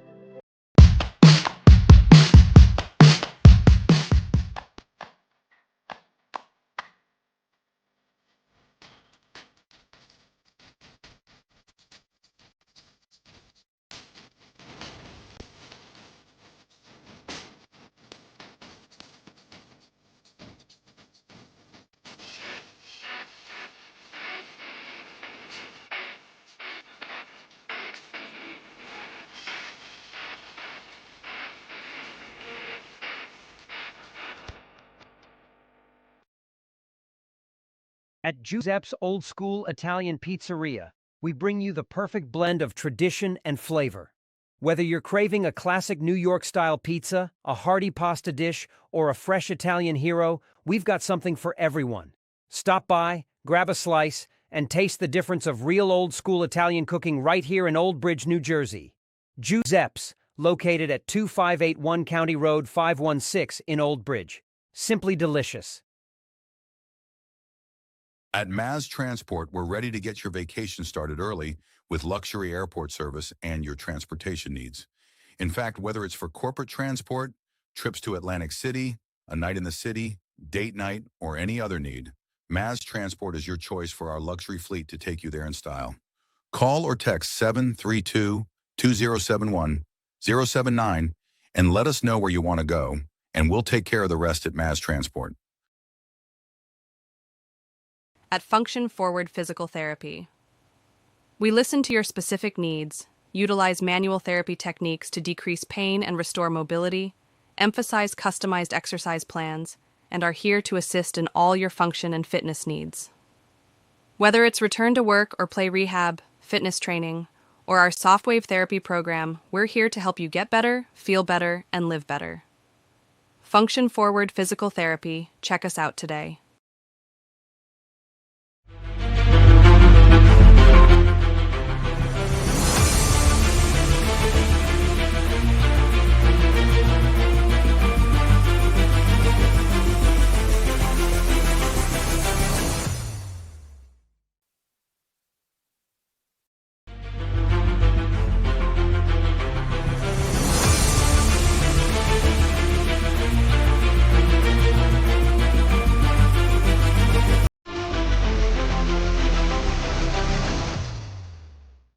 Since 2003, Elite Sports Physical Therapy of Morganville has developed customized care and physical therapy programs for thousands of athletes through evaluation and setting athletic goals.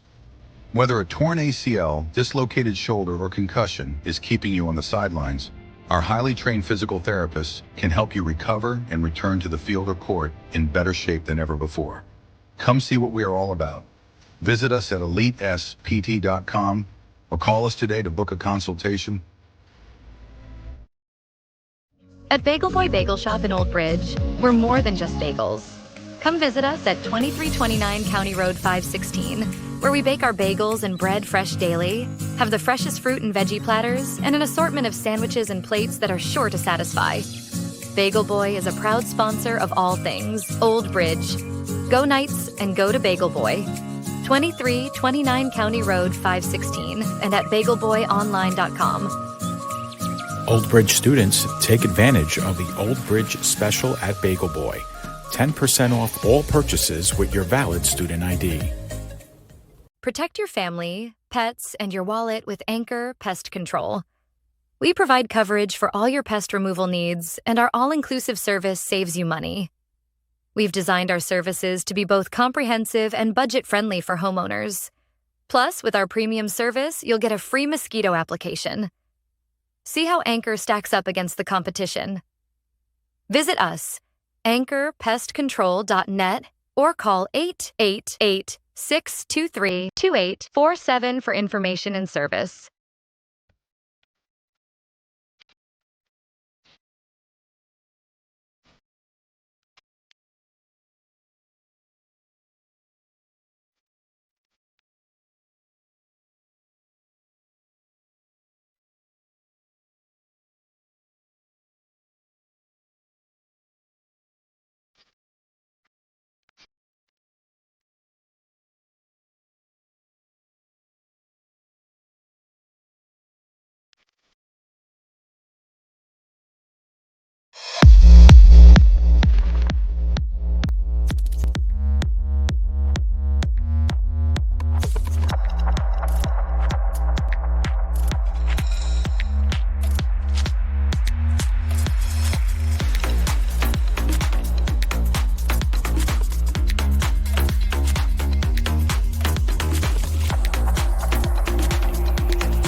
You gotta check out All American Ford. All American Ford is number one. All American Ford in Old Bridge is proudly family owned and operated, and we're the #1 Ford dealership in New Jersey. All American Ford is the tri-state area's giant auto group. They always have the largest selection, and it's not even close. All American Ford is currently offering APR financing as low as 0%, low monthly lease specials, and thousands off MSRP. Giant selection, giant savings. Go G-Men and go All American Ford. Shop online at allamericanfordandoldbridge.com. Getting a home loan shouldn't feel like an obstacle course. At CMG Home Loans, getting a loan is simple. Our loan officers are here for you every step of the way. With over 2,000 five-star reviews, when you're ready to buy or refi, we'll work together to find the loan you need for the home you love. CMG Home Loans.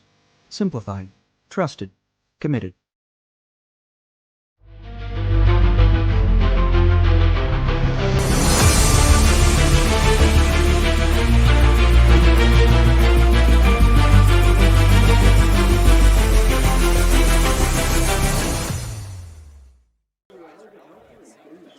Joe Foreman back with you alongside Nicholas Bavona here on the PDF Sports Network as we are about set to begin the second half here in Flemington, New Jersey. The Old Bridge Knights lead the Hunterdon Central Red Devils by a score of 28-21. And Nick, much of that first half, an offensive showcase for these two teams. Neither side picked up a stop until Old Bridge came away with a big interception on a 3rd down and long. And we did confirm during the halftime break that Luke Mercel is wearing number 20 this week. He was not wearing 20 last time we covered the Knights. He is back in his correct uniform number tonight. So that was Luke on the interception. We wanted to make sure that he got credit for that. But so much to talk about from the first half. Nick, I'll let you start. Where do we begin? Where can you begin, Joe? The way this game happened. I mean, the first play of the game, we get the touchdown run, and you're thinking, we've seen this story before with some of these Knights games, where you're thinking, okay, now the opponent is in a really tough spot. They're down 7 early. How do they respond? Big kickoff return. They get a pass that gets them inside of the 5 down to the 1-yard line.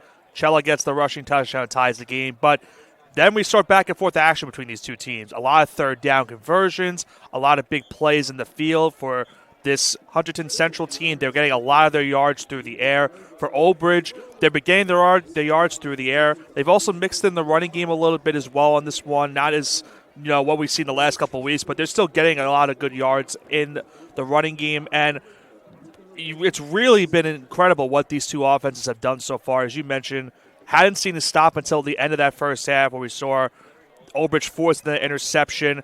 They would throw an interception to end the first half. That was on a Hail Mary play, so that tends to happen sometimes. But a lot of good highlight plays. I made the joke earlier. Going to be very tough to even try to put all those highlights into one package going into next week for the final game of the regular season. But for Old Bridge, now it comes imperative that you go into the second half big because we talked about it. If the Red Devils tied the game before halftime, they get the second half kickoff. They got the turnover force. They still have the touchdown lead, and the Red Devils will have the ball to start the second half. Well, I think something you touched on that I definitely would like to highlight is that both teams not only moved the ball incredibly well on offense, but they were well balanced. And we talked about how so often these two teams did end up behind the sticks, 1st and long, 2nd and long, 3rd and long, and that really did not deter either side. I think the key for these two defenses ultimately will still be get your opponent in 3rd down because you get a team in 3rd and long, they know they may need to pick it up or otherwise be forced to punt. In a game like this, you can't afford many punts. And we saw on the 3rd and long, Cella get hit as he threw, tried to fit one into a tight window, the coverage too close, and Mercel came up with the INT. I think if these two teams continue to put the other side in 3rd down, preferably 3rd and long, these defenses will have the ability to go out there and make plays on 3rd down and get some stops. I don't know if we can expect these two offenses to sustain what they did in the first half, but boy, was it impressive to watch. I mean, it's tough to really duplicate what we saw in that first half of these two offenses. You have to think going into the second half, these two defenses are going to be a little bit more, hopefully at least for their sake, are going to be a little bit more ready to see what's going to be brought about for these two game plans in terms of the offensive side of the ball. We saw it for the Red Devils, a lot of play action, and it worked to their perfection, finding open receivers in the middle of the field. And then we saw for Old Bridge what they've been basically doing all season, Joe. You let Nugent do what he does best, run the ball with him or someone else in that backfield on a read option. And then if not, you're going to keep it himself. He scrambles and finds an open receiver down the field, which is what he's been doing for the majority of the night. But he's made some great throws as well in this scheme and has put his team up a touchdown going into the second half, trying to, for their sake, keep this touchdown lead. And it feels like if if one of these teams go up by 2 possessions, that could be the nail in the coffin for one of these teams trying to get the victory. And that's something else we should note, Nick. Both of these teams, as we've said many times already, they've moved the ball really well, but these haven't been simple pitch-and-catch throws for these quarterbacks in many cases. They've come off of play fakes. They've been in between zones into some tight windows and over the top of the defense with some pretty close coverage from behind the intended targets. We've seen a couple of deep balls that have been dropped in straight over the top of an opposing player in the secondary. And I think when these quarterbacks have time, they're as good as any duo that we've covered all season long. And I think part of what these defenses will look to do in terms of adjusting in the second half is trying to give these quarterbacks a bit less time to throw. I think if you're Old Bridge, you've already gotten in for a few sacks in this game. I think defensively, they need to talk over how they're going to approach the amount of play fakes they've seen, because we have seen the linebacking core and the players in the box get caught flat-footed on some plays, and off of those play fakes, the Red Devils have been really effective in the passing game. I think you go back, take a look at some of those play fakes and talk things over a few of the nights to try and better approach those plays and not have three separate defenders get caught flat-footed off of those play-action pass attempts. So we'll see if the Knights can keep pressure on Chellick consistently. We saw the pressure finally causing a turnover on that third down and long, the only stop of the game until that Hail Mary at the end of the first half. So I think Old Bridge will look to continue to put the pressure on with their pass rush. They have the advantage of a 7-point lead. And I think what it comes down to, Nick, if the Knights get a stop to open the third quarter, they are firmly in the driver's seat in this game. If the Red Devils can score, we're right back where we were to get things started. All knotted up, of course, assuming the extra point is good. Yeah, and I made the joke earlier, too. If you blink, you missed anything of type of the scoring in that first half. So if the Red Devils do come out here in the second half and get that opening drive score to tie this game once again, we could very well be in for the same type of first half that we had in this game. I think something that I would like to see maybe if you're the Red Devils, Joe, would be can they maybe chew a little bit more clock in this game and try to limit those Old Bridge possessions so that they don't allow the Knights to get any more opportunities to score in this game. And while we have a few moments before the start of the third quarter, we would like to thank the Candied Ham softball team. Candied Ham Softball, a proud sponsor of Old Bridge Knights High School football. You can check out Candied Ham on Instagram at CandiedHam_official. We thank Candied Ham, a great sponsor of Knights football, as well as all the other sponsors that you heard from during our halftime break. Without them, these broadcasts would not be possible. Thank you to Candied Ham and all of the great sponsors of Knights football. I like that little rhyme you did at one point during that. Candy Ham on Instagram. That's right. I've always had an affinity for a well-timed ad read and a bit of alliteration, a bit of rhyming, and some good timing. Doesn't hurt. There you go again. Timing with the rhyming is key. Yeah. And nobody is better at it than me. I've opened up a book. Now he's going to keep going the whole night. If there's one thing that I'm rarely called, unfortunately, it is modest. I can't say that I get that very often. Man of many titles. That is very true. This has been a game of many points, and it's a short kickoff to begin the third quarter, but a flag comes out. And this play blown dead. Yeah, maybe a illegal formation or a false start in the kickoff. Yeah. So back it up. 5 yards. And you don't see that often. Yeah, you don't, Nick. And if you're looking to kick it short, that matters. Yeah. Those yards definitely matter. Now, did they back them up 5 or 10? Instead of the 35, it could maybe be the 40-yard line where the Red Devils start on this opening drive of the second half. Once again, 2 men deep for the Red Devils, but I wouldn't expect the ball to get that far. Look towards, I think, like I said earlier, the 40-yard line, I think, is where this kick is going to they're going to try to aim it for the 30. They have to see if we got enough leg on it if you're trying to kick it short. You could try the squib again as well. Right. There is a man in the middle, however. You'd have to try and angle it away from him. See what they do. And they do angle it towards the 30. They send it to the deep. 25. Magno's got it. He's across the 30, bouncing it outside across the 35, 40, 45, 50, 45, and out of bounds. And, Joe, this is why they've been kicking it short for the majority of these last couple of drives. But because of that opening penalty, they try to kick it to that right sideline, or to our vantage point, the right sideline. And it got it around the 25-yard line. A great opening return that puts the Red Devils into Old Bridge territory to start the second half. When Magno received that kickoff, it did not look like that was going to be a dangerous return. And he immediately turned the corner and was up the sideline with a great burst. And the Knights effectively had one man there to tackle him once he bounced it to the outside. And that's something that's been big for these two teams also. Their special teams blocking on these kickoff returns has been big. And it's a first down run that goes nowhere. At the bottom of that pile is Giovanni Valise. He loses a yard on first down, and that will bring up 2nd and 11. You talked about earlier how big it would be for this Old Bridge defense to start the second half, get a stop, and then if they can get the stop, get the ball back, and potentially score, that could go a long way for them to try to win this game and stop the back and forth that we've been seeing all night. If you're the Knights and you come out with a stop and a score, you have to feel great about your odds of winning this game, the way your offense is played.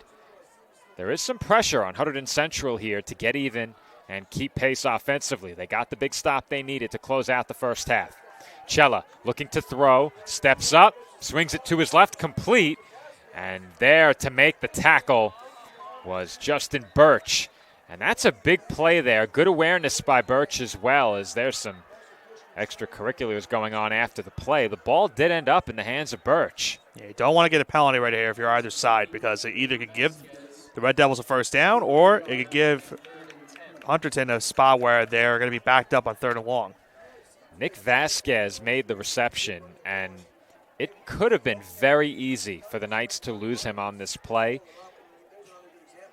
Good awareness as well by Cella to find him, and that's a great play by Birch to get there, because if he doesn't, there's a lot of green between Vasquez and that left sideline. I was surprised he even got the throw and was even aware that he had his guy back there. That's a great heads-up play, but it's also a heads-up play by the Knights defense. Here we go, 3rd Nick. and long. 3rd and 11. The Knights rush 4. Cella has time, throws deep, incomplete. And the Knights had 2 defenders there shadowing Magno, and that will set up a Red Devils punt. And you see it here initially, Joe, on the play. They're trying to get the one-on-one we saw earlier in this game, but it was just really good coverage on that sideline that really gave him no room to make the play. That's an excellent stop for this Knights defense, and as you mentioned, it's a 3-and-out to start the opening drive of the second half. Something that we did not see the entire first half, Nick, and that was a 4th down snap.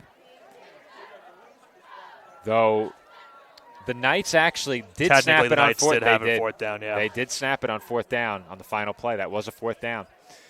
I stand corrected. Not often I have to say that. Be modest. And another late flag, Joe. Multiple flags. Wow, I don't think I've ever seen. That was, yeah. I don't think I've ever seen that much yellow in the air at one time. 4 flags. The question is going to be, is it offsetting penalties or not?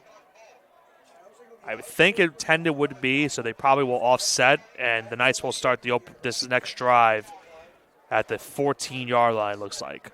Well, I did see, Nick, that there was definitely some extra physicality. Or, depending on the offsetting, they could redo the kick.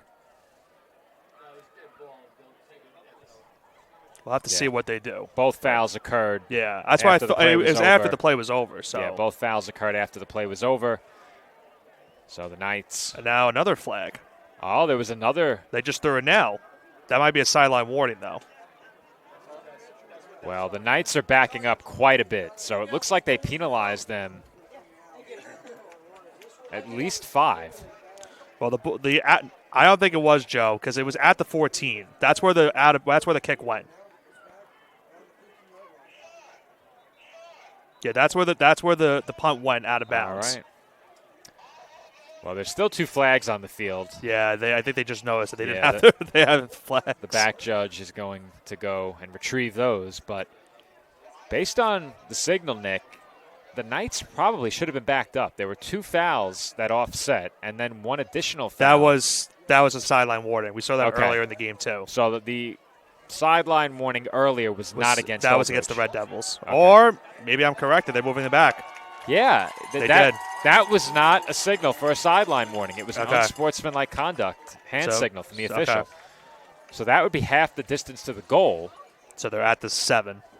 Yeah, and that's where the sticks are now set. So if you're Old Bridge, you get the 3-and-out to begin the second half, and then immediately you are placed back inside your own 10-yard line, primarily as the result of an unsportsmanlike conduct penalty. So now the Red Devils defense with a chance to make a big play with the Knights backed up against their own end zone. This is the biggest drive of the game, in my opinion, Joe. If the Red Devils can get a stop, that would go huge for them because then they would have plus territory potentially if they're able to get a 3 and out. But if the Knights are able to go down the field and waste a lot of clock, that could be a really big blow for this Red Devils defense and the rest of this game. The Knights with some extra men on the line of scrimmage here, just 3 receivers as Nugent will keep. And Nugent has a hole. He's out across the 15 and will pick up close to a first down. I think he's got it. He did get the first. Gain of 10, maybe 11 on the first down run for Brody Nugent. And just like that, Nick, the Knights are outside of the shadow of their goalposts. And, Joe, you could even see it on the replay that Nugent, immediately as he got the ball, saw exactly where he was going to run with that ball. Had the open field. There really wasn't anyone outside of the linebacker there in that spot to make the play defensively. So good blocking leads to the first down. I think it was Pluchino leading the way. Motion man Allsbrook. They'll fake the handoff to him. Nugent keeps again. Big hole for a second straight play. Nugent still on his feet. And he's finally wrestled down across the 35-yard line. Well, so much for being backed up into your own territory with the first 2 plays of this drive. And, Nick, these last couple of snaps, really the first time in this game that we've seen the Knights put some extra bodies on the line of scrimmage. Did you see that run, Joe? 3 jukes on that play. So elusive. As Dixon will keep, he breaks a tackle, and Dixon is about a half-yard short of a first down. He might have it. They're going to give it to him. Now they're going to say short. Yeah, I thought he was short. I thought so, too. I thought he was short. They gave it to him on the far side, but he is short. And, Joe, I talked about it earlier. The Knights have been running the ball good tonight, but this has been, so far, the most impressive running they've done so far in this game outside of the first play touchdown. They've put extra bodies on the line of scrimmage, Nick, and that's something that the Red Devils have not had to contend with all night. Nugent typically runs out of an empty shotgun backfield every once in a while. He'll motion a man to join him and hand the ball off. Let's see if he does it here. And Nugent will keep. He takes it up the middle. He has a first down, and he is tackled just shy of the Red Devils' 40-yard line. 4 straight runs by this Knights offense, and they're now on plus-side territory. What a start to this second drive, I should say, of this half. If I'm the Red Devils, Nick, I'm thinking maybe take a timeout here because the Knights right now completely dominating at the line of scrimmage. They're winning the battle of the trenches, as I like to term it. And coming out of the half, this is not a worn-down defensive front. Dixon makes a couple of nice moves, and he will pick up close to a first down. And he does indeed get first down yardage. He's across the 30 down to the 29-yard line of Hunterdon Central. 5 runs, Joe. 4 of them are first downs on this drive. The one run that they didn't get the first down was a 9-yard pickup. They are running the ball really well to start this drive. The Knights are really asserting themselves right now at the line of scrimmage. It's been impressive. Now just 2 receivers out there for Old Bridge. If it's not broke, don't fix it. Keep going if I'm Old Bridge. And keep in mind, Nick, quick to the line does not give the Red Devils a chance to change their personnel as Dixon will keep it again. He's grabbed from behind by the jersey and tackled at the 25-yard line. Gain of 4 on first down, and it will be 2nd and 6. I'm expecting at some point, Joe. I don't know when it will happen. I could see Old Bridge try and maybe go for play action like we've seen Hunterdon do in this game. Because you're running the ball so well on the drive, you could fool them with a play action play on this one. But we'll see what they do on 2nd and 6. Once again, Nugent set up alone in the backfield. This time 3 receivers on the field, though one of them is Dixon. So you have to beware the motion. Nugent taking direction from his sideline. And keep in mind as well, Nick, nearly half of the third quarter is gone. Yeah. This drive has taken some time off the clock. Nugent hands off for Dixon, and Dixon fighting forward was close to a first down. He's about 2 yards short. And that will bring up a 3rd and 2 ball at the Red Devils' 22-yard line. So you'd think, Nick, probably 2 plays to get this. Yep. Yeah, and, I think when it comes down to it, it's 100% 4-down territory for the Knights on this drive, and Hunterdon's got to find a way to get some pressure on this running game and force a play where they could maybe get a stop, force a fourth down, and then force the Knights to think about what they would try to draw up on fourth down. 3rd and 2. The Knights have really been asserting their will on the ground all drive. Do they go back to the ground game here again on 3rd and short? Allsbrook, the motion man. Timeout Knights. And a timeout was called by Old Bridge. 5:28 to go, 3rd quarter.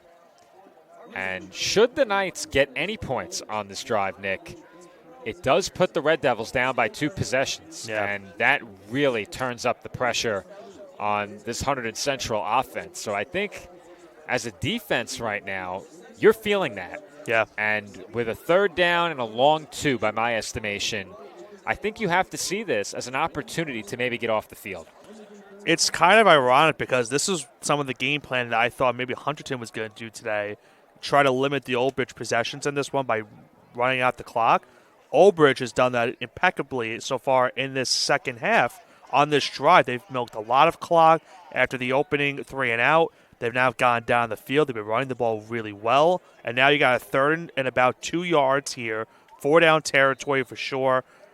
I'm expecting Nugent to be the one that has the ball in this spot here, Joe. I think the way that they've blocked for him and the way he's made defenders miss, that's a pretty safe bet. Dixon back there with him. Nugent will keep looking for a hole, lowers his shoulder, and he drives forward for a Knights first down. Good hard running by Brody Nugent, and this Knights drive will continue inside the red zone.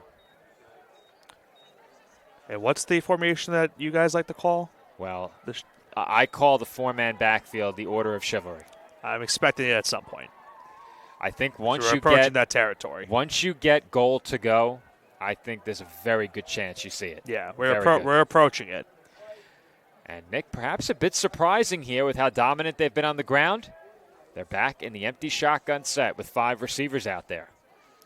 As you mentioned earlier, probably expect one of them to go maybe in motion. We'll see. I think you have to watch the screen. Look at that matchup on the There it right. is. There it is, Nick. They had the numbers, and that's a really good job there. I was about to say a really good tackle, but Rios got away.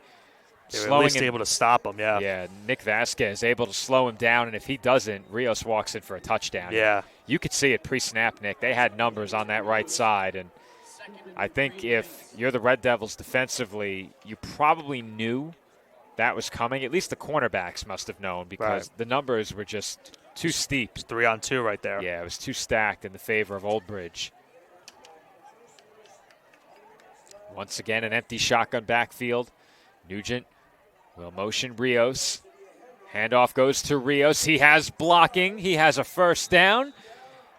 And the Knights have goal to go inside the 5. Now, the way they were celebrating, I thought perhaps they gave him a touchdown after that call we saw earlier. I didn't think they were earlier either, Nick. And they got a well, at least that one, they were one. at the 1. This one's at the 4. Yeah. I wasn't even sure they made the 1 before, Nick. Yeah. It's the order of chivalry. 1st and goal, Nugent keeps, and Nugent scores. But a late flag comes in, then one more. So hold on a second. Speaking of holding on, they might have held right there. That's my initial thought. The flag came out from the near side along the goal line in the area of holding. It came out during the play. I'm hearing hold. It was a hold on Old Bridge.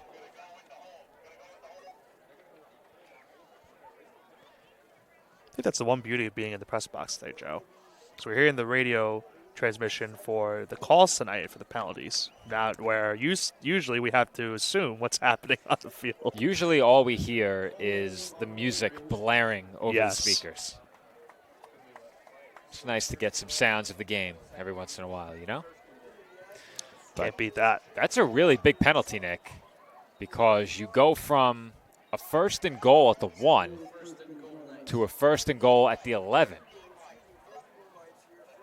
Is it from should be from where the foul was, correct? Well, keep in mind, Nick, there was a second flag as well. They have not moved Old Bridge back the 10 yards yet, and I think they might be assessing a second penalty. It's either that or I think they're trying to figure out where the penalty is going to be from. What I mean by that is the ball was at the 4-yard line. Is the flag starting right, from I should have there? said the 14. Right. Is it from the 4-yard line or is it from where the penalty was made inside maybe the 1-yard line, as you mentioned? I think that's what they were conversing on. Could be. And it looks like they're going to put it at the 13-yard line. So they'll back the Knights up 10 yards. And the Old Bridge offense trying to fire up the Knights contingent on the opposite side. Not often that we call the game from opposite the Knights. But a 1st and goal from the 4 becomes 1st and goal from the 13. Look at it. Look at they're doing it again, Joe. We are inside of 4 minutes to go in the 3rd quarter. Order of chivalry back out there for the Knights. 4-man offensive backfield. Nugent will keep, and Nugent has plenty of room. He's in for the touchdown. They take 6 off the board, and the Knights put them right back up. And, Joe, you could correct me if I'm wrong. When we've seen that play call, most of the time, in my opinion, I've seen this ball get run to the left side of that offensive line. Nugent immediately saw the pressure there from the left side. He went directly towards the right and found that open green for the touchdown. Heads-up play by the Knights quarterback to now put them up 2 possessions. And, Nick, we're going to run it back after the extra point. There should have been a flag there on the Knights for a false start. I watched it in real time. I thought so, too. 100% the back got started early. Okay. 100%. And that matters because he's your lead blocker. Right. But there definitely should have been a flag. We'll slow it down following the extra point. Ferretto on to kick. And the PAT is up and good. So let's run that back, Nick.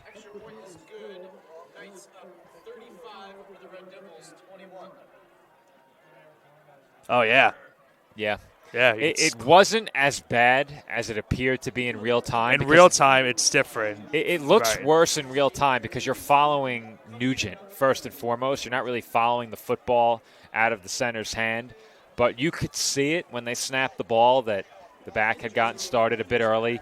And checking it again on replay, there's no question that should have been a flag on Old Bridge. Yeah. But they get away with it and put 7 more on the board. The lead is now 2 touchdowns for the Knights. Our score 35-21. And, Nick, I think if you're the Red Devils, you have to have points on this drive. Yeah, it feels like now or never for this team. After the 3 and out, just think of that. They've only had the 1 possession here in the second half. That was 3 and out. Old Bridge just chewed so much clock on that last drive that now they really need points because we're getting closer towards the end of this quarter. About 3:38 to go in the 3rd. I don't think you have to depart from your game plan yet. I think there's no need to panic, but there definitely is a sense of urgency now. Trailing by 2 scores against a team that has only been stopped once on a Hail Mary. That one scooped up by Valise, and Valise up the middle is across the 40-yard line. And it just seems like, Nick, there's nothing the Knights can do to give the Red Devils starting field position inside their own 40. Yeah. Yeah, special teams unit has done a good job tonight here for the Red Devils, but now let's see what they do on offense, Joe. That, I think, is the biggest focal point right now of this game, and this could be the drive that ends up deciding who wins this game for both sides. Obviously, a 14-point deficit for the Red Devils, but they need points, as you mentioned before. They really need to score on this drive. A touchdown will go a long way for them to keep this game going within reach. It's a shotgun set for Cella and the Hunterdon Central offense. Trips to the right. This drive gets started from their own 42. Cella looking to throw. Time running out. Throws into traffic. And it falls incomplete off the breakup. And Joe, he's going to want that one back. I'm going to rewind it for a second. I think he had a receiver down the sideline potentially open. And there's a player down in the offensive backfield as well. Look at number 2 on the sideline. You won't see it there. You'll see it at the tail end. He was starting to get open. If he throws a floater up over towards that sideline, he might have had a potential completion.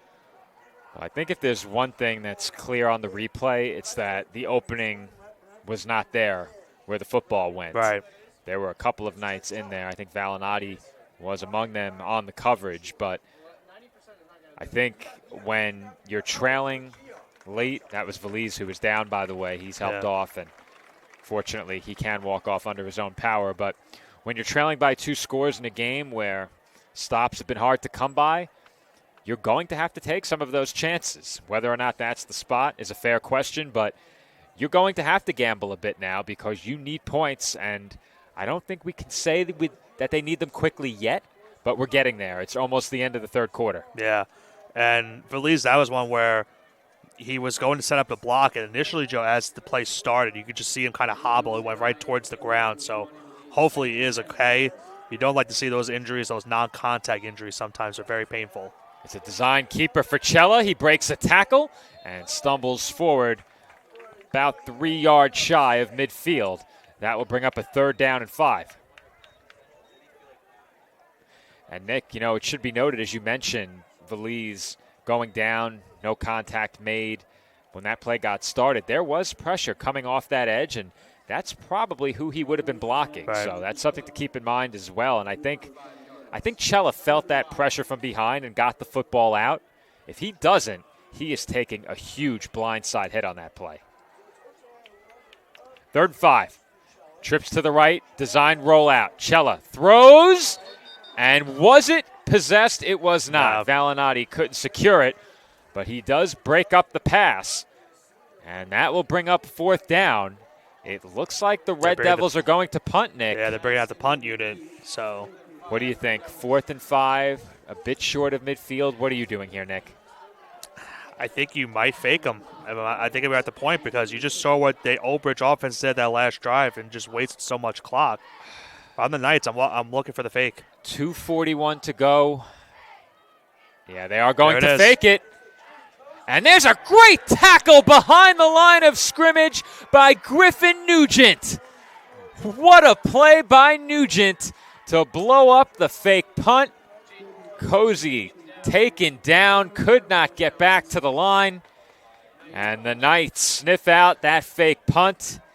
And Nick, at that point, do you just throw for it? Do you come out in the shotgun and throw for it? Yeah, I think I would rather do that. I think I'm of the notion if you're doing those fake runs on a punt formation, I feel more comfortable if it's around like 4th and 2, 4th and 3, 4th and 5. It's a tall task to get those yards. Had a good opportunity to get the first down, but Nugent just made a great shoestring tackle to prevent that first down from happening. And now the Knights, they've got a chance to potentially put an early nail in the coffin with the touchdown here, put them up 3 scores. I think, Nick, the play call was good. I think the play was there, but the blocking, the lead block was not there. The lead block was not there. It was a great play by Nugent as Rios catches the screen pass and is tackled right around the first down marker. He's got it. And he will pick up first down yardage, gain of 10 on the screen. But let's go back one more time to that fake punt. It looked like there was one man there to block one Knight. And if the block is made, I think they pick it up. They just missed the block. I think he was expecting him to run up the middle, and because he went to the outside, that's where the block was missed. Yeah, I think the play call was a good one. I think if that's blocked effectively, they pick it up.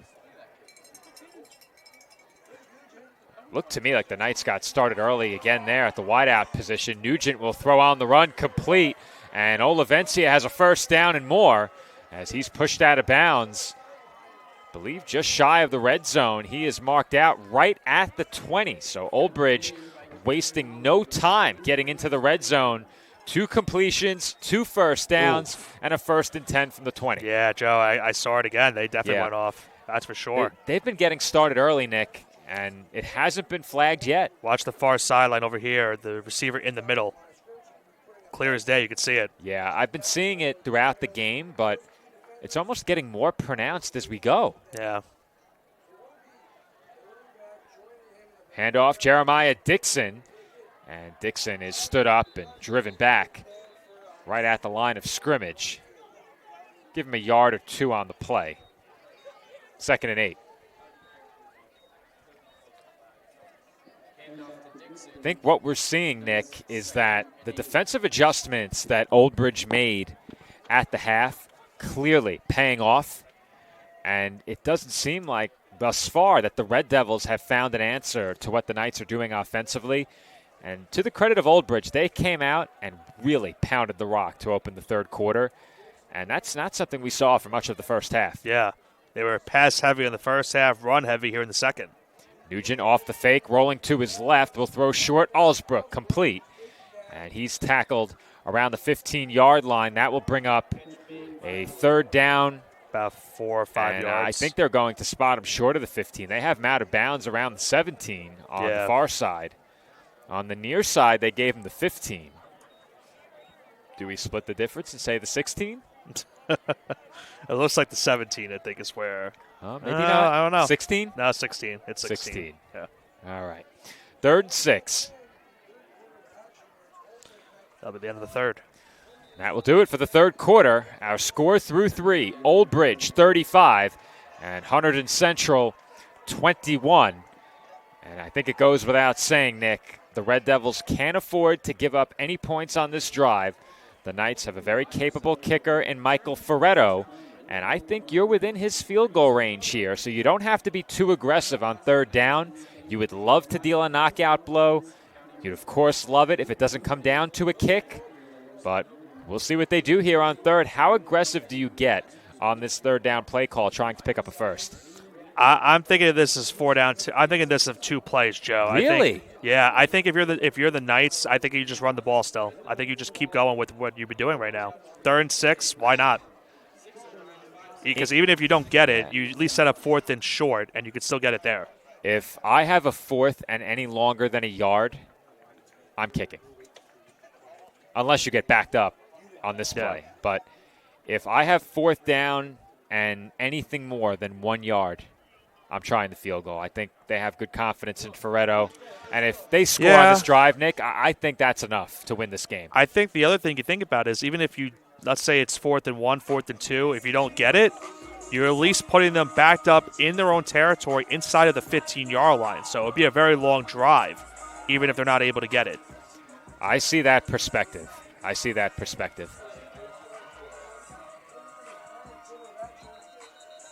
They're going to have to restart because of the music. Yeah. Music's still going. It's still going.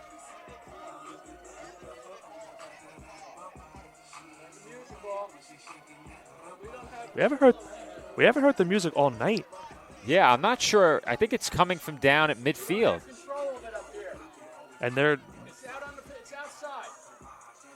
But where would that be? It's right in front of us, Nick. I think that's the music at midfield. No, that's a sound mixer. Okay. That was perplexing. I don't think they realized down at midfield that they were ready to go. But Nick, order of chivalry. 3rd and 6. Nugent is driven back and taken down hard behind the line of scrimmage. That's a good, strong tackle by Jake Freestone. He got nothing on that gain. Yeah, it's 4th and 5, Nick. 4th and 6. You have to kick it. And Ferretto's coming on. Yeah, that's why I was thinking if you get to 4th and 1, 4th and 2, I think that's where you go for it. 4th and 1, I would have considered it. 4th and 2, maybe. But I'll tell you, Nick, if they ran that play on 4th and 2, they don't get it.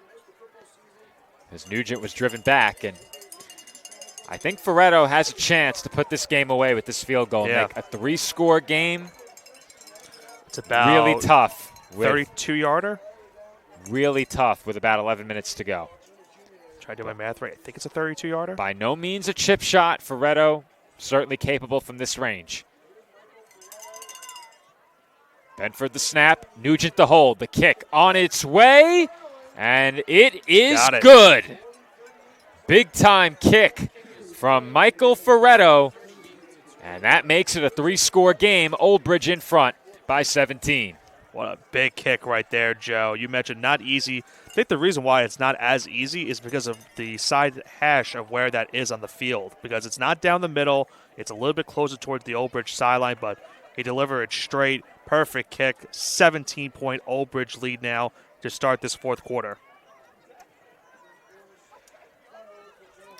10:59 to go, and now if you're Hunterdon Central, gotta be quick. You need 3 scores. You have to be quick. And I think the concerning part of what we've seen so far in the second half is they really haven't done much offensively. Yeah. In the first half, the stops, impossible to come by for both teams, but the Red Devils and the Knights both moved the ball really well.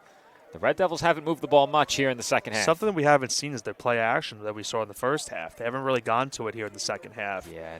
And I think something also is that even on the passing plays that we've seen from the Red Devils, the Knights are starting to get a little bit better in terms of playing the middle of the field in terms of secondary, because that was a big reason why they were giving up so much yardage in that first half.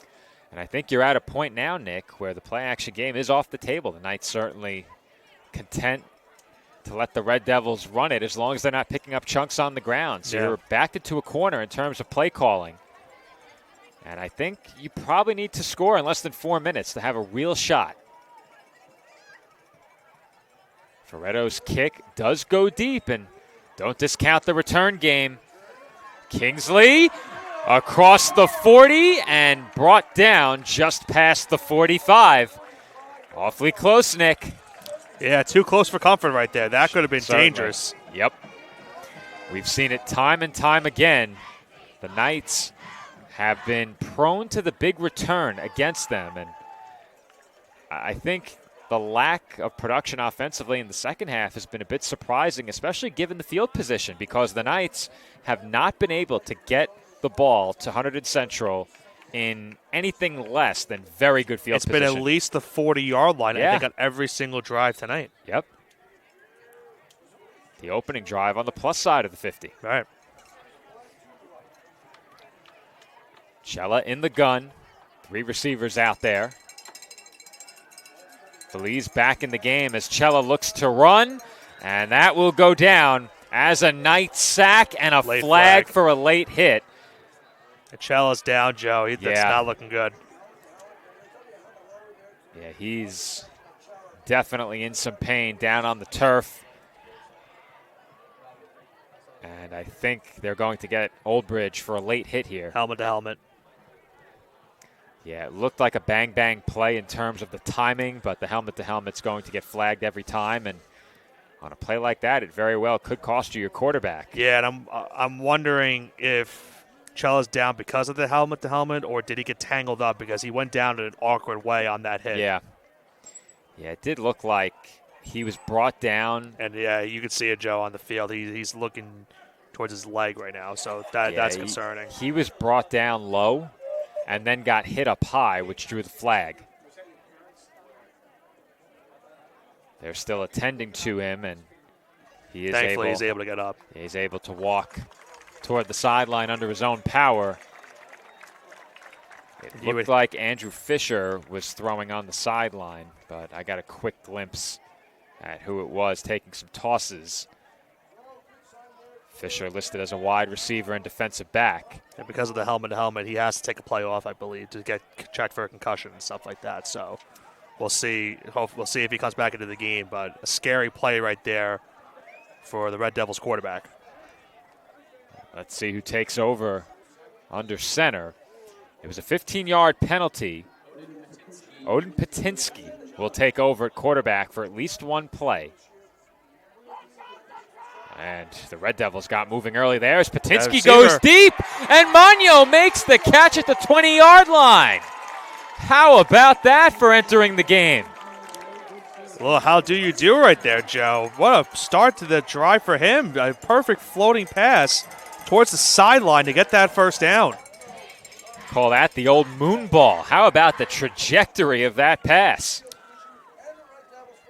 Seen that a lot from quarterbacks like Russell Wilson, Aaron Rodgers. As you mentioned, the moon ball right there, that first down play will now set up the Red Devils just at around the 20-yard line. Well, I mentioned, Nick, they needed to work quickly, probably scoring in less than 4 minutes. They're off to a pretty nice start. Patinsky will look to throw once again, and he fires middle incomplete. Pass broken up by Justin Birch. That was tight coverage on the play. Really nothing open right there. Good job by the Knights secondary. As I mentioned earlier, they've been doing a better job in the second half, Joe, in terms of plays up the middle, in terms of pass plays up the middle, they really have been locking down and have not been allowing the yards that we saw in the first half. Well, I think if there's one positive to a play like that, especially coming off the high of the last completion, is that the clock is stopped. Trips to the right. Patinsky's still in there. It's a designed rollout. And he throws complete to Magno. Magno was stripped of the football, but Could be short of the first down. They will stop the clock here. I think 3 yards away from the first. Maybe a little bit more than that, maybe 5 yards. Well, the clock does stop at 10:11. And now, if you're the Red Devils, of course it's 4-down territory. You do need a field goal at some point, but I don't think that comes now. Yeah. Under any circumstances, Nick. You may not get this deep again. Yeah, I think it has to be a touchdown you go for on this drive. Cannot be looking for a field goal. The Knights bringing pressure. Patinsky looking to run, and he won't get the first. He's a yard or two short. It looks like 2 yards shy. A long two. This is the ball game right here, Nick. If the Knights come up with one more big stop, that will put this one on ice. Cella back in there. I think initially we were looking at his light, Joe. I think they were putting ice on his hand, if I'm not mistaken, when I was looking at on the sideline. So it looked like maybe he injured his hand on that play. Good side that he's back into the game, and it's the ball game right here on 4th and 2. Well, did he have a sleeve on that right leg the entire game? Or the pant leg all the way down? Yeah, I'm trying to remember. I don't think he did, no. Either way, he inherits a 4th and 2. He will keep, and he is driven backward. He did not get it. He took a shot on that play. What a defensive stop right there by the Knights. Valinati leads the way defensively for Old Bridge as the Red Devils are turned aside on 4th and 2. They have not scored here in the second half as the Old Bridge defense stands strong. They brought the boom on that one, Joe. You saw it right there. Initially, it looked like Cella was going to be able to get the first down after taking the first hit, and then the second wave of Knight defenders got there for the stop. A huge stop in this game late gives the Knights the ball back, and they are now, looking at the clock, 9 minutes away from making this win streak potentially 5 games. This is such a fundamentally sound and physical defense for Old Bridge, and that has really been on full display here in the second half as Dixon is stopped for no gain, and he wanted to keep going, but the whistle blows as his forward progress was stopped. Clock continues to wind inside of 9 minutes. And down 3 scores, Nick. I just don't think there's enough time. No, not really, Joe. And considering that we know the Knights are going to be running the football here just to make the clock even worse, they really need that last drive to get some points. I think you have to have a turnover right here. Yeah, got to try to find a way to strip the ball. Nugent will take his time working out of the gun. 2 receivers on the field. Dixon alongside him in the offensive backfield. The handoff goes to Dixon. He's looking for some room and is stopped after a gain of a couple. 3rd down and 8 coming up. Maybe a 3rd and 7. I'll give him 7. We'll give him 7. I'll give him 7. I think he deserves 7. I'm feeling a little generous tonight. Just tonight, though. Holy tonight. A lot of the time, the spot depends on what side judge you're looking at. Yeah. Always best to follow the sticks. Old Bridge in the gun. 7:43 to go. They will take as much clock with them as they can.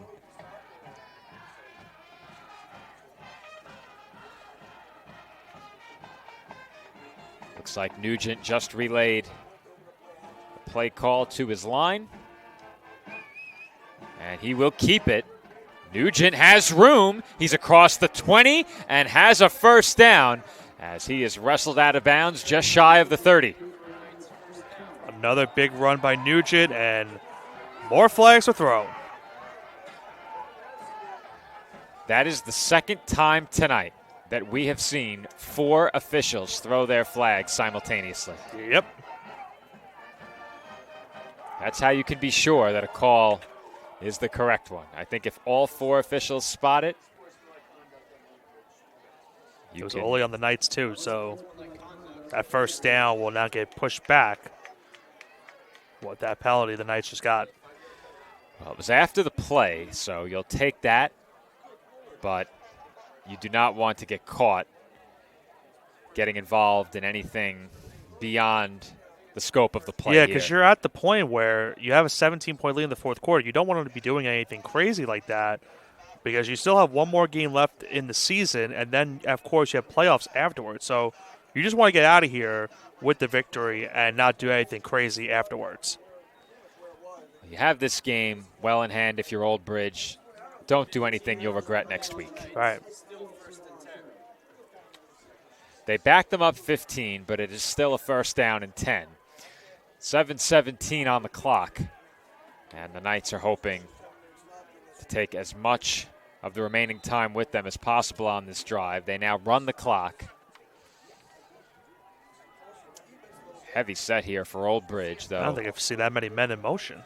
Yeah, they move the receivers to the outside. Allsbrook, the motion man. Nugent will keep. He wants to throw it. He'll throw it away. That is surprising, Nick. Yeah, that's very surprising. And it looks like a member of the cheer squad caught it on a ricochet. Caught it on the bounce. Yeah. Does that count? Yeah, bounce ricochet. I think if you're outside of the boundaries, it counts. Yeah. Also, you got to keep in mind they're holding the pom-poms, so it's not really easy to catch it with the pom-poms on. Caught it with the palms in hand? I believe so. Then it certainly counts.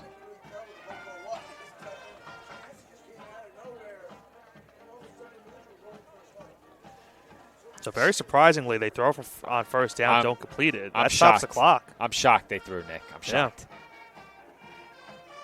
Yeah. 2nd and 10. Handoff Dixon.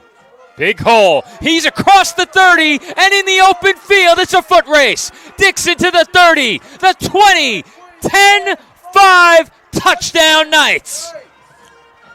Gone in an instant, Joe. What a run by Dixon, and that is effectively the game right there for this Old Bridge team.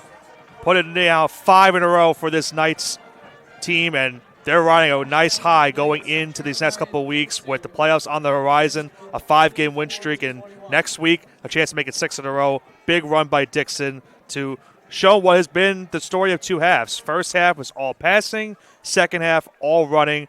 We've seen it all season long, Joe. This team is just so well balanced, and they're showing it again once here tonight. This Knights team just has so much depth in the ground game, Nick. They have Brody Nugent, a quarterback who can keep it on any given play and run for touchdowns of any distance. He can outrun players in the secondary as the extra point is good, but then you have Chase Rizzo, who is inactive tonight. You mentioned the back-to-back 100-yard games, and now you have Jeremiah Dixon, who didn't get too many reps early in the season, coming in the last 3-4 weeks and really taking on a bigger role, obviously thrust into a starting role tonight, and he has really excelled. Yeah, I mean, that one run alone, I was like, about what is that, an 84-yard run he got right there? We saw an 83-yard run to start this game, and now we see an 84-yard run, or maybe I'm doing my math wrong, 86 yards, excuse me, on that play. Close enough. Not a mathematician, but it was 80 yards regardless. Yeah, I've been called something of a meteorologist before. Yeah. I've never been accused of being a math guy, a numbers guy, or a spreadsheets guy. That's covering the fact that we've been doing stats for a couple of years now with CSI. Well, maybe not a couple of years for you. You but have. Yeah, for me at least. I've been correcting the finished product. I have not been behind that computer many times. Hopefully not too many times when I've been behind the computer. No. Never. There's been a couple. Never. There's been a couple. I'm humble. There's been a couple. For those who don't know, Nick and I work in collegiate athletics. We are also the voices of CSI Sportsnet over at the College of Staten Island, alongside our Sportsnet colleague, Nick Durst. Basketball on the horizon, Nick, but tomorrow we have soccer. Yep. Big day for tomorrow for us. Tomorrow will be the second of 3 busy days for me this weekend. Here tonight for Old Bridge, tomorrow with CSI, then I'll be at MetLife Stadium again on Sunday. That kickoff skips into the arms of Vasquez, and Nick, I think It's good they're to see on the him negative back. side of the 40. First time tonight. 39-yard line, yeah. Just shy. At least he's in the game, too, Joe. That's a good sight to see because we saw him earlier go down with that injury. Well, you're in a position now with about 6.5 minutes to go where the outcome of this game is decided. Old Bridge leading it by 24. That being said, I think you'd like to get something offensively here in the second half, even if it doesn't have an impact on the win column. Yeah, because you have to think about it going into next week, too, because you still, if you're the Red Devils, you still have another game next week, too. So you at least want to go into next week thinking, okay, we went toe-to-toe with a team that's been really good defensively for the majority of the year. The second half didn't go our way, but we can still put up points with the best of them. And for a team that appears headed for a 4-4 record, as a flag did come out, Magno dropped the pass. And I think Chella took, Valise. It was Valise who ended up down. Yeah, he's still appears to be moving gingerly. We'll see what the flag is for. But you're a team in Hunterdon Central that, with a loss tonight, would move to 4-4.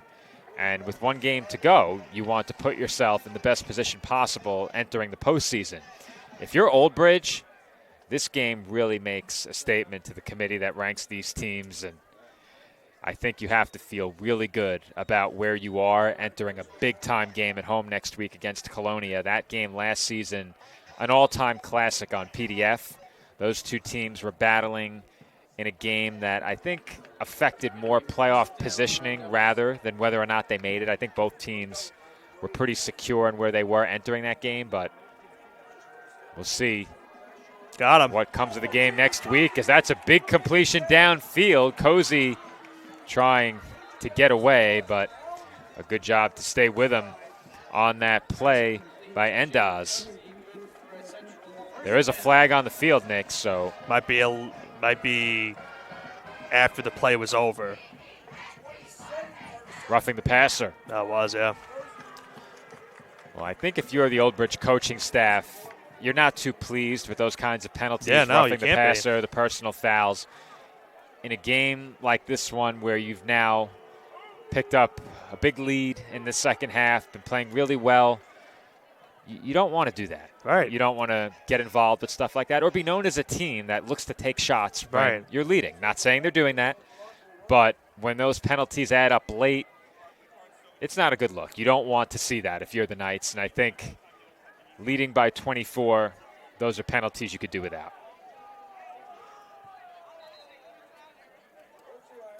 They've had a lot of penalties in this game, Joe. I would be very stunned if they didn't have 100 penalty yards in this game. Oh, they easily have 100 penalty yards. I'd be stunned.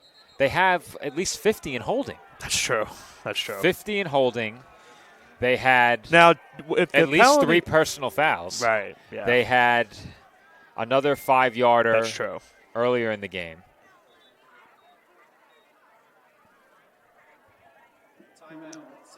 Now, keep in mind as well, Nick, there is plenty going on. Oh yeah, it's been a busy week here on PDF. Very busy. But we do have Andrew Rotundo currently hard at work at the Bridgewater Sports Arena. He is calling Premier Rockets Hockey Club action tonight. And Joe Calabrese, a fellow colleague of ours here at PDF, called a doubleheader yesterday at the Bridgewater Sports Arena. So PDF crew all over the place in New Jersey. I think Bridgewater, I would suspect about 30 or 40 minutes from here. Give or take, yeah. It's about 30 minutes from me. We're about an hour from me right now. So I think Bridgewater is actually right in the middle. We did pass the exit on our way here. So a lot of fun covering the Rockets. Joe and Andrew get to cover that the last couple of days. You and I covering the Old Bridge Knights. And I think, Nick, that next week it is going to be you and I on the call at Old Bridge. Action resumes. Chella throwing end zone, and a flag comes out for pass interference. Yep, that's clear as day right there. Yeah, Mercel looked to get tripped up there, and on the way down, he contacted Magno. I think that foul occurred just short of the end zone, so maybe they get the 1 yard line anyway. We'll see if they get him for a hold or a PI. They've spotted the ball just outside the 5 yard line. Yeah.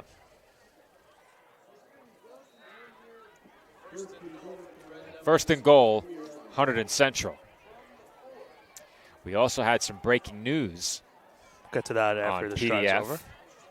We'll get to that shortly as Cella throws that pass over the middle, broken up. Intended target in heavy traffic was Kingsley, but the PDF Sports Network announced a partnership yesterday with Rokex Sports as their official broadcast partner. Of course, AJ Roque, our good friend from the Jersey Bearcats, leading Rokex Sports. And we've been invited to cover Staten Island high school boys and girls all-star soccer as well. So Rokex Sports hosting a flag football tournament that we'll cover on the PDF Sports Network. That is coming up in December. But we've also been contracted to cover some Staten Island all-star soccer, both boys and girls. You covered it last year, Nick. Yeah, 2 all-time games on PDF, those two. A pair of thrillers. I think with those games likely being at Peters High School or Wagner, was it, Nick? It was Wagner last year, yeah. Yeah, that's more in your stomping grounds. I think you'll probably have that call again. Be tough to duplicate what Dave and I saw last year. 2 great games, and we'll see what happens this time around. I think we're looking for November, I think, is when that game is being those 2 games are taking place. Soccer All-Stars take the pitch on PDF in November, and flag football in December. Cella on the design rollout completes, and 2 Knights are there to make the tackle on Magno. He is short of the end zone, tackled around the 4, and that will bring up 4th down. Yeah, they haven't really been able to get any yardage ever since the penalty happened, Joe. It's been a good job by the Knights these last couple plays. And, Nick, I mistakenly said that the penalty earlier brought up a 1st and goal. I think it was a 1st and 5. The play was negated, and 5 yards were awarded to the Red Devils. So it was 1st and 5. They can pick up a 1st down around the 3. It is 4th and 2 from the 5 yard line here.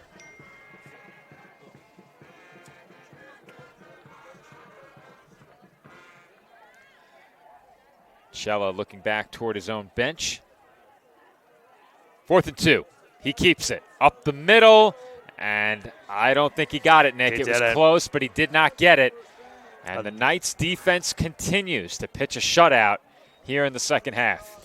And how many times, Joe, have we also seen that this season for the Knights where even if they were to have bad first halves defensively, their adjustments in so many of these games this season have been so big for them.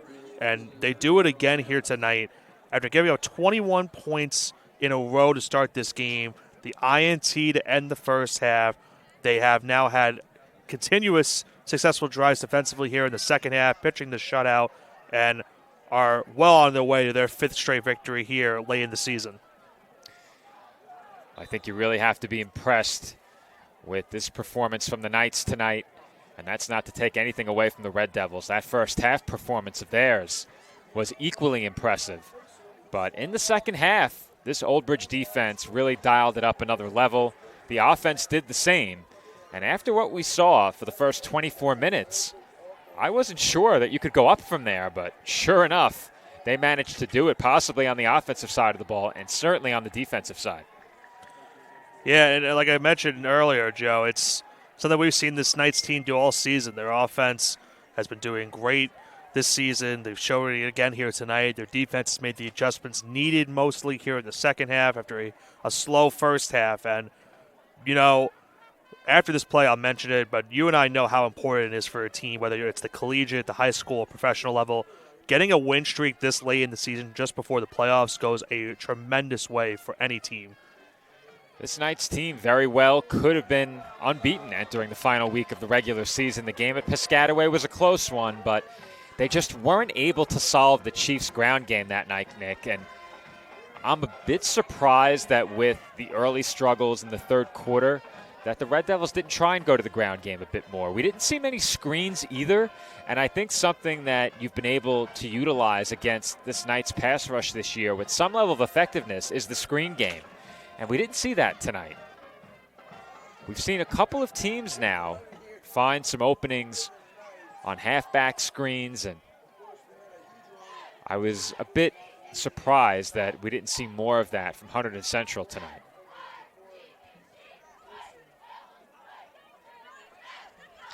Third down, Old Bridge here. Just over 3 minutes remaining, so the Knights might be forced to punt one last time as they take a timeout.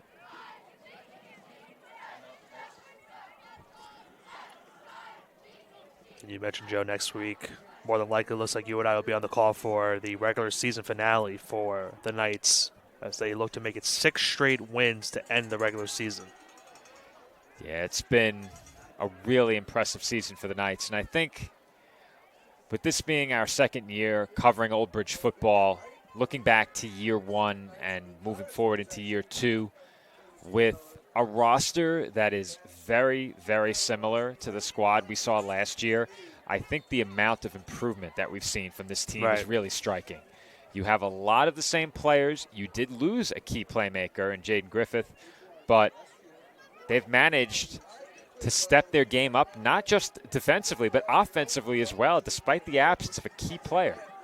Yeah, I mean, you see that a lot, and as I mentioned earlier, the professional or collegiate or high school level, you always see those teams, when they bring back players, you're looking for that next step in progression, and the Knights have shown that a lot this season so far. They'll hand off up the middle here, and gain of a yard or two on that one will bring up 4th down, and the Knights will punt it away here one final time. Looking ahead toward the matchup with Colonia, we've said it more than once already this year. I would say it is definitely a top 3, top 5 maybe all-time broadcast on PDF. You and I didn't call that one, but watching that game back, certainly it ranks in the top 5 in games we've covered here on PDF. You look back at games you and I have covered. The AAL2 Championship was a huge game. That one, a lot of fun. For you and I, definitely up there. But the point is, Nick, next week's game is one that you do not want to miss. Right.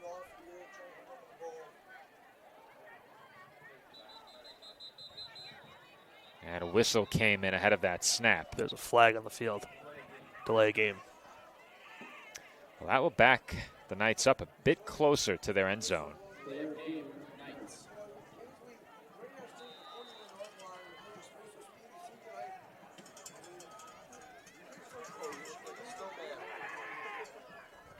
.205 to go, so you figure one set of downs will bring this game to a close as Santos gets that kick away. It lands just shy of the 30 and nearly contacted Ryan White. That was awfully close. But the Red Devils will take over in plus territory at the Old Bridge 38. And Nick, I would say about 3 or 4 months ago, this would be my favorite time of the night. I think they're throwing free pretzels into the stands. Are they really? Those are either pretzels or hot dogs. I believe it's pretzels. It's definitely pretzels. I see the Philly pretzel. Well, it could be a hot dog, maybe. Yeah, Maybe there was a time where I would have been down the staircase, waving my arms in the aisle, making sure I got one. Yeah. But those days are over, Nick. I got to enjoy it for 32 years, and one might say 32, that's still young. Well, unfortunately, my body disagrees.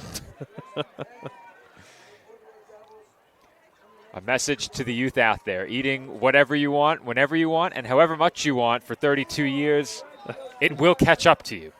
Doesn't matter if you're in the gym. It doesn't matter how much you lift. It doesn't matter how much you run.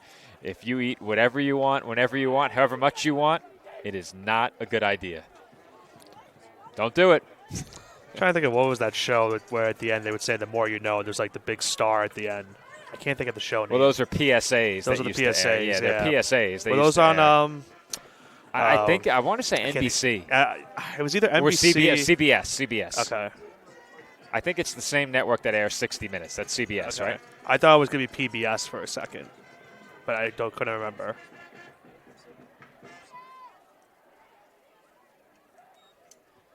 Second down snap. Cella forced to scramble and tackled at the 40.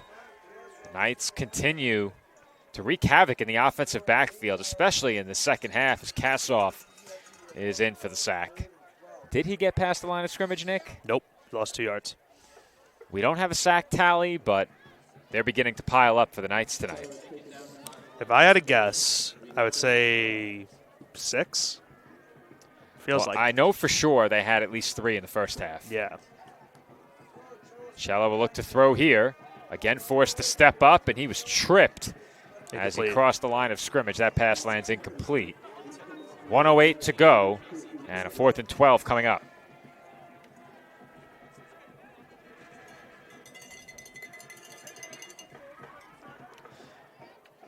Likely the final offensive snap of the game for Hunterdon Central.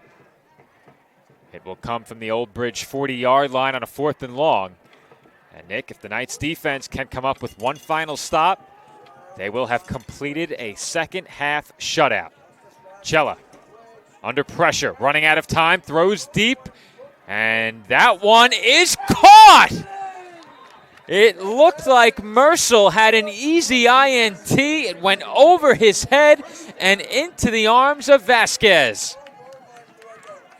I cannot believe what I just saw on that play. We saw earlier the tip play that was caught, and that one, as you mentioned, looked like a surefire interception, and instead turns into a first down. I know what you may have just heard, Nick, and that's a commentator's jinx. Cella throws end zone incomplete. Flag. And there's a flag in the secondary. Wasn't me this time, at least. Well, I mentioned the potential for a second half shutout. That potential. Still is there. That potential. We saw what happened last time. Still here. This happened the same thing last time, where there was a flag in the secondary, looks to be maybe against the Knights defense, and they were able to get a goal line stand.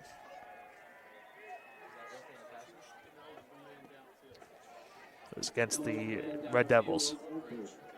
Eligible man down the field.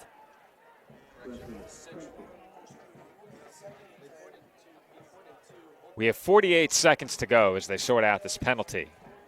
I think they're still trying to sort it out. They said an eligible man down the field, and now they're moving Old Bridge back. So whatever signal they gave was the wrong signal. Still sorting things out. Ball spotted at the 5. It's effectively, I think, 1st and 5. Second half shutout on the line, Nick. The commentator's jinx on the line. Cella throws. End zone. What a catch. Touchdown, Jaden Cozy. What a grab over the top of 2 defenders. And Cella, once again, Joe, took a shot at the end. He's down, got up, thankfully, but that's the second time we've seen Cozy. That's another personal foul for roughing the passer, Nick. Yeah. That's the second time we've seen Cozy, by the way, Joe, make that exact same catch where it was a little bit high, and he was able to get up there and make a great catch. That one had to be high. A perfect ball from Cella.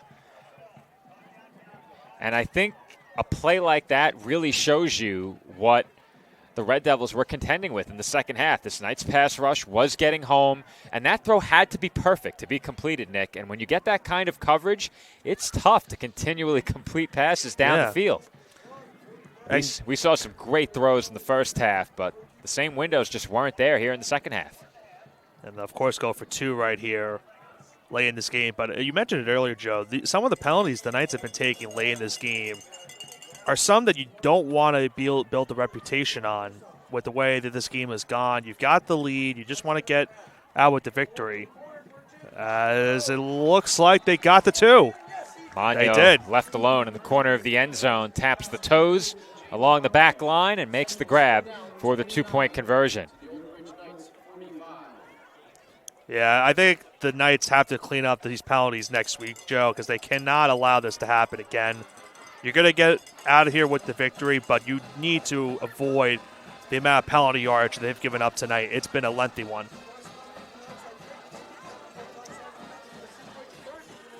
43 seconds on the clock. Do you bother with the onside kick here? Yeah, you have to. Do you? Yeah. You have to, Joe. Well, it is a 2-score game. True. Yeah, you have to. Yeah, you're right. It's a 2-score game. I had 17 in my head. I still think you do it even if it's that score. If it was 17, I wouldn't. 17 or 18, I would. 16, Yeah, of why course, not? you have to. You have to. You're right. Why not? You're right. 16, 17, you might as well just do it. 2 timeouts remaining for Hunterdon Central if they could pull off the recovery here. They have 2? It says 2 up on the board. Oh, I didn't say they didn't take a timeout. Oh, well. I didn't either, to be fair. Okay. And they will not kicked it away. onside. All right, never mind. I stand corrected.